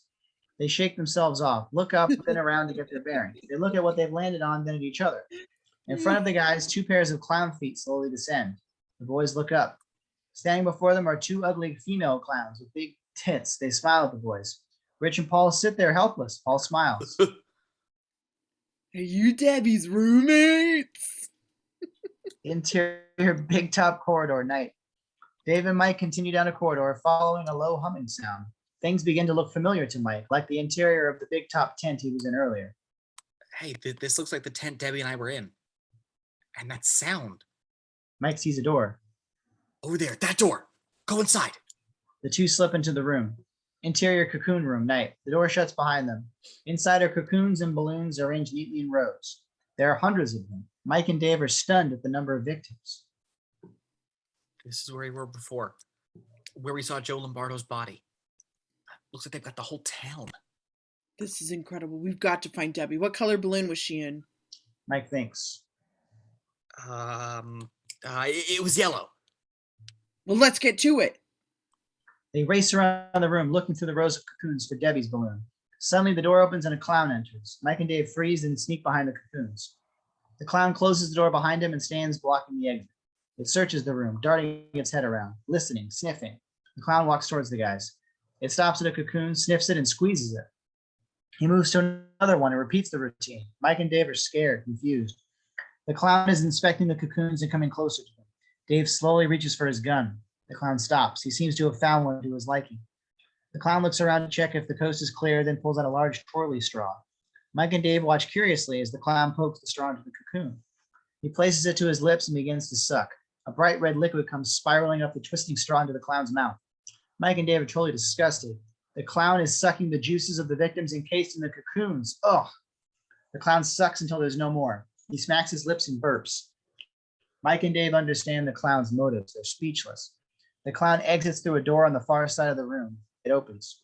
Mike and Dave follow and look through a porthole on the door. Oh, God. They both look and are shocked. Interior food processing plant night. Through the porthole is a huge Dr. Seuss-like machine. Clowns are loading cocoons onto a conveyor belt that take them into the spinning and churning contraption. At the opposite end, neat pink wafers emerge with clowns sifting powdered sugar on them. Other clowns are stacking and carting them away. There are thousands of wafers. Interior cocoon room night. Mike and Dave pull back from the porthole, shocked and drained. Paul was right. They're hungry. They're going to eat everyone. Dave grabs Mike, trying to calm him down. Calm down, man. We have to find this Debbie before it's too late. They jump into action, searching wildly through the cocoons and balloons. Row after row of cocoons, blue, red, orange, green balloons. Then whammo, there it is, the big yellow balloon. Hey, here it is. Is she in here? Mike runs to him, looks into the balloon. Inside, we can faintly see Debbie screaming to them. That's her. She's alive. He turns to Dave. How do we get her out? Mike pounds on the balloon. His fists bounce off, no effect. They try to rip at it, but nothing seems to break it. Dave steps back and draws his pistol. Stand back. What are you doing? Gonna shoot it. You can't. You might kill her. She'll be dead anyway. Mike steps back. Dave points the gun to one corner of the balloon. Get ready to run. Debbie, get over to the side. Dave jams the pistol into the balloon, pulls the trigger, and blammo! The balloon shatters and Debbie falls to the floor. Debbie gasps for air as Mike and Dave reach for her. Debbie embraces Mike. Dave stands by, comforting her. Debbie, are you okay? Oh, God, I was suffocating. I thought I was going to die. A screeching alarm is sounded. Interior processing plant night. A clown's head is rotating around and around on its shoulders, emitting the ear-splitting sound. Clowns are being alerted. They rush about. Interior cocoon room night. A red light is blinking on and off as the screech alarm blares. Mike, Dave, and Debbie get up and start for the door. Dave stops, Wait. looks at all the other balloons. Wait, I can't leave. There might be other people still alive in these balloons. Mike and Debbie are at the entrance when a hatch opens at the far end of the room and clowns see them. They've been discovered. Dave races to the door.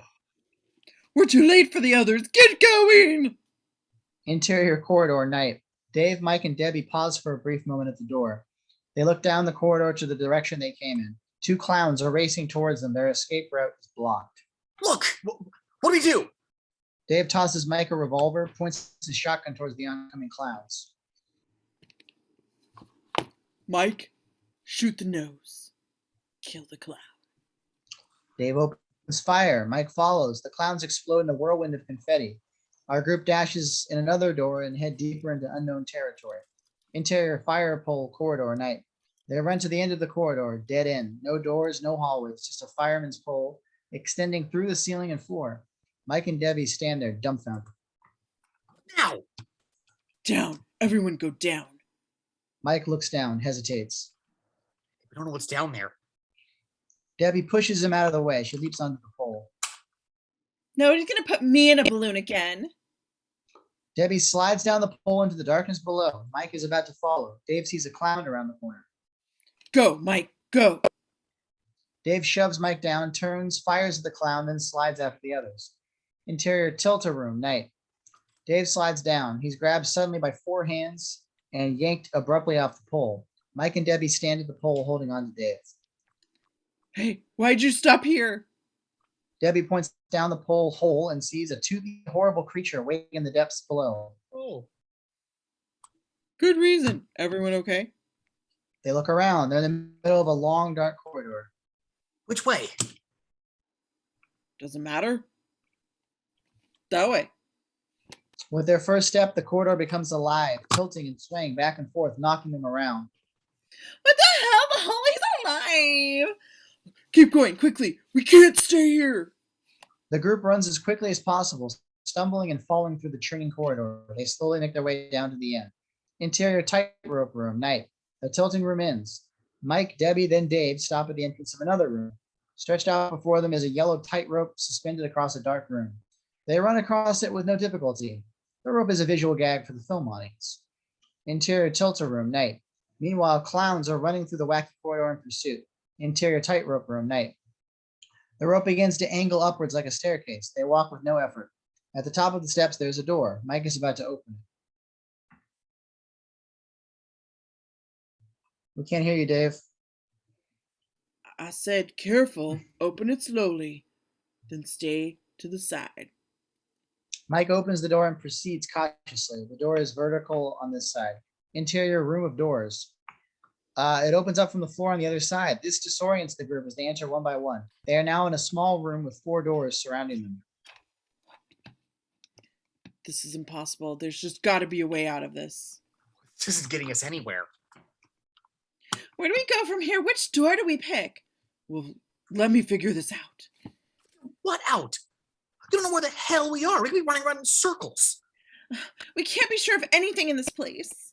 Hey, look. Everybody shut up. I'm in charge here. I don't want any more people getting killed. We have to be careful which door we pick. What are you talking about? One door is as good as another. Mike grabs a doorknob and swings the door open. Standing in the door frame are 3 large clowns listening at the door. They straighten up and start to move toward them. Mike jumps to the side, yells to Dave, who blasts at them with his shotgun. Mike slams the door, sounds of clowns disintegrating. They're safe. A fist breaks through and grabs Debbie's foot. She falls to the ground, kicking and screaming. Mike and Dave run to her. Dave can't shoot for fear of hitting Debbie. Mike tugs on Debbie, trying to free her. Debbie is kicking wildly. Get your goddamn gloves off me, you red-nosed freak! Debbie kicks the clown in the nose and blam, it shatters and the clown falls back. Debbie gets up and grabs Mike. I hate clowns. Dave points to the door where he just killed the clowns. Open the door. What? Just open the door. Mike obeys and opens it. Nothing on the other side but some confetti floating down. The group run out as another clown enters and looks around the now empty room. Interior fish room, night. The group runs into a giant fish head thing right down its gullet. Interior fish belly, night. They run through a narrow room of hundreds of balloons. They pop their way through. Interior fish room, night. The group run out of another giant fish head. Balloons rise from the mouth like bubbles as they exit. Interior candy striped corridor, night. Our group is walking down a candy striped corridor when they reach another door at the end. Damn, I can't take this anymore. Not another door. What more can happen? Behind them, they hear horns honking. They turn to see a horde of clowns on the hunt running down the candy striped hall towards them. Holy shit. Mike tears open the door. Holy shit! There's another door behind the first door. He flings the second door open. Clowns are racing towards them. Holy shit! Holy shit! Mike tears open a third, then a fourth door. Dave fires his shotgun. Click, out of bullets. Clowns coming. Mike rips open the fourth door and it opens up into a dark room. Our group runs through and closes the door behind them just in time. Clowns bang on the door. Interior Funhouse playground night. Dave is holding the door closed. He takes his shotgun and wedges it against the door, blocking it shut. Mike and Debbie turn around shocked. We pull back and reveal they are standing in an immense playground arena. Where do we go now? Run to the other side. The group run across the playground floor. From behind some crazy abstract shapes, clowns appear and cut them off. Mike, Dave, and Debbie stop and run to the right. More clowns pop up holding strange weapons. They run to the left, cut off by more clowns. They're trapped. The clowns are slowly corralling them towards the center. Mike, Debbie, and Dave have backed up into a lighted area on a giant tiered platform in the center of the room. The clowns move in on them closer and closer. They come to the edge of the platform and stop. What are they going to do now? Shoot him, Dave! Shoot him! Yeah, okay, I'll take on the two on the right and you take the rest of them. Mike, Debbie, and Dave look at each other with despair. Oh my God, this certainly has been a night to remember. All around them are clowns, 20 of them with guns and clubs, bats with nails in them, catcher's mitts, all in all a rather formidable clown army. The clowns climb up after them. Crash, a loud rumble is heard from the playground wall. The clowns turn to the sound. Something is bursting through the wall. Mike, Debbie, and Dave look to the wall. Through the wall bursts the Bobo ice cream truck. Inside, clothes ripped to shreds, lipstick all over them, the Terenzi brothers to the rescue. The truck stops midway through the wall with a giant Bobo head rocking back and forth. The clowns have been momentarily distracted. Mike, Debbie, and Dave can't believe what they're seeing. The Terenzi brothers! Bobo speaks. Stop. Leave them alone. The clowns are confused. We hear the Terenzis arguing over the loudspeaker. Paula, Give me the mic. I am the great and powerful Bobo. I command you to stop. Do not hurt them. You let them go. You will obey me. Let them go. Hey, give me back the mic. No way. It was my idea. What do you mean it was my idea? The clowns back off. Seizing the opportunity, Mike, Debbie, and Dave race on the platform through the clowns to the truck. They greet the Terenzi brothers. Oh, I'm glad to see you. How'd you know we were here? The brothers look at each other. We didn't. We thought we were breaking out. Dave interrupts. We're not out of here yet. Spotlights shine down on the huge center platform. The clowns mysteriously disappear behind the abstract playground pieces. Our group is confused. What the hell is going on? Debbie points upward. Look. The group looks up. Descending from the ceiling comes a huge dark shape. Everybody in the truck. Let's get out of here. Mike and Debbie get into the truck and Dave goes to the rear to remove debris. Rich pops the truck into reverse, slams on the gas. The tires burn rubber, but the truck won't move. It's wedged solidly in the hole in the wall. The huge shape continues its descent from the ceiling. Mike yells from the truck. It's no use. We're stuck. Try again. The truck rocks back and forth, then stalls. Mike and Debbie hop out. We're stuck. Keep trying. Rich attempts to restart the engine, but the truck won't turn over. Debbie and Mike look at the platform as the huge shape touches down. Dave joins them. What the hell is that? Slowly, the huge mass straightens up. Mike grabs Debbie. The thing rises to its terrifying full height. They shudder as the 15-foot marionette monster clown stands on the platform. Debbie embraces Mike. It's the end. Interior ice cream truck night. Inside the truck, the Terenzi brothers have seen the giant. I don't want to play here anymore. Let's go home. Rich tries to start the stalled truck again. Interior Funhouse playground night. The monster clown sees them, emits a ghastly screech, and lumbers towards the truck. Forget it. It's hopeless. Get out of the truck. Mike, Debbie, and Dave run away from the truck. Rich is still trying to start the engine. Paul is honking the horn to Deese as it reaches the truck. The giant clown looks at the clown head perched in the truck's roof and draws back its fist. Rich and Paul see the oncoming danger and fall into the back of the truck. The clown smashes the figure down into the cab and proceeds to pummel the vehicle to bits. Mike, Debbie, and Dave turn to their friends. The giant rips the truck free from the wall and tosses it like a toy across the room. The truck slams into the opposite wall and bursts into flames. Mike, Debbie, and Dave scream, horrified by the death of their friends. The clown sets his sights and starts for them.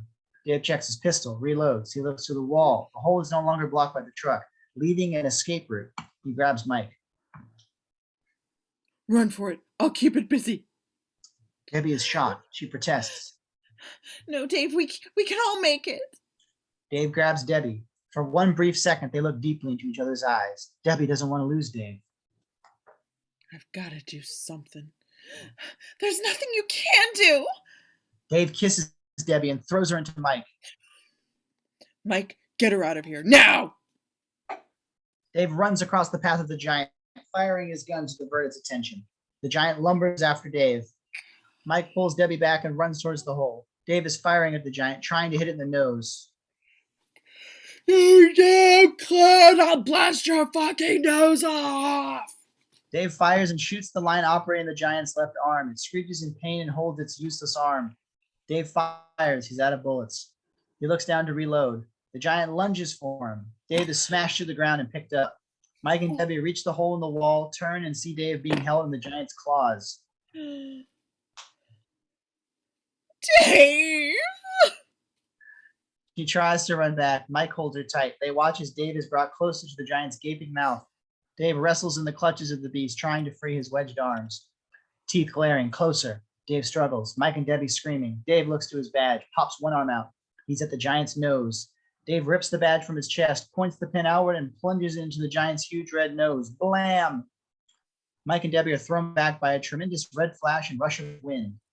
The room is swirling with a 15-foot whirlwind of confetti. The whirlwind grows larger and larger, debris and confetti being swept all around. The entire room is a catastrophe. Mike and Debbie run out in despair. Dave is gone. Exterior Funhouse night. Mike and Debbie run away as electrical flashes and sparks grow behind them. Exterior amusement pier parking lot night. Mike is pulling Debbie alongside of him as they run. Come on, look, we gotta get out of here. Debbie stumbles and they both fall to the ground. They scramble behind a bench. Look! Exterior amusement park night. Snap, snap. The support cables and lights hanging from the tent are released from the ground and drawn in towards the center of the tent/ship. It begins to rotate slowly. From inside, lights are flashing as the whirlwind is continuing. Exterior parking lot night. Headlights sweep across the bench where Mike and Debbie are hiding. It's the state police. Mike and Debbie run over to them. Mike and Debbie look back, astonished. The ship rotates and slowly rises out of the ground. The ship is shaped like a huge diamond. Like an iceberg, 9/10 of its mass is hidden beneath the surface. Exterior amusement park night. There's a loud whirring sound as the glowing diamond ship rises over the pier and moves into the night sky. The alien ship takes off in full view of everyone and disappears into the night sky. Exterior police car night. Mike and Debbie are standing by one of the police cars. Debbie is leaning on the car, sobbing. The state troopers walk over to them. What the hell's been going on here? Oh, I don't want to go through it all again. Mike consoles Debbie as they lean on the car. The trooper looks on, unable to help. Everyone is quiet. The silence is broken by unearthly sounds, weird yells and screams. Two policemen run towards the amusement pier. Over there! What the hell are those things? The state police burst into action. The officers draw their weapons and head for cover behind the car doors. Two ghastly figures run towards the group, screaming like banshees. Get ready, man. On command, shoot to kill. Ready? The things are almost in range. Mike raises his head and hears familiar voices. Debbie looks up. The police are about to fire. Mike screams. Stop! Don't shoot! Mike runs to the front line. He focuses on the two wailing figures approaching. His face brightens. The formidable figures come into the light of the headlights. They're not clowns. That's the Terenzi brothers. It's Rich and Paul, covered from head to toe with melted ice cream. They have colored streamers and sparkles plastered all over them. Hold your fire, man. Mike breaks through the firing line and rushes to them. Debbie follows after him. Mike, Debbie, and the Terenzis all huddle together. Crazy bastards, you made it. You're alive. We saw the truck burst into flames. Oh, that. Yeah, we hid in the freezer with about 200 pounds of dry ice. Froze our asses off. Weren't for the fire, we'd be two dead popsicles. Mike grabs the Terenzis and holds them close. Oh, the Terenzi brothers, you guys are like cats. The Terenzi brothers soak up the attention. They look at each other proudly. I've heard a lot about you two. Nice to meet you. They shake hands. Debbie gets ice cream all over her hands. She smiles, looks to Mike. Mike looks at Debbie. He feels inadequate, less of a hero than he'd like to be. He's afraid Debbie feels that way too. She looks lovingly at Mike. She reaches for him. They embrace. She says, Come here, Mr. Adventure. Mike and Debbie embrace as the police move towards the group. The camera pulls back. Mike casts a glance up at the sky. Fade out. The end? Question mark. This movie is so ridiculous. Thank you, putting a smile on my guys. Wonderful trip down memory lane there. Thank you for watching. If you were watching, I'm sorry. Have a wonderful night.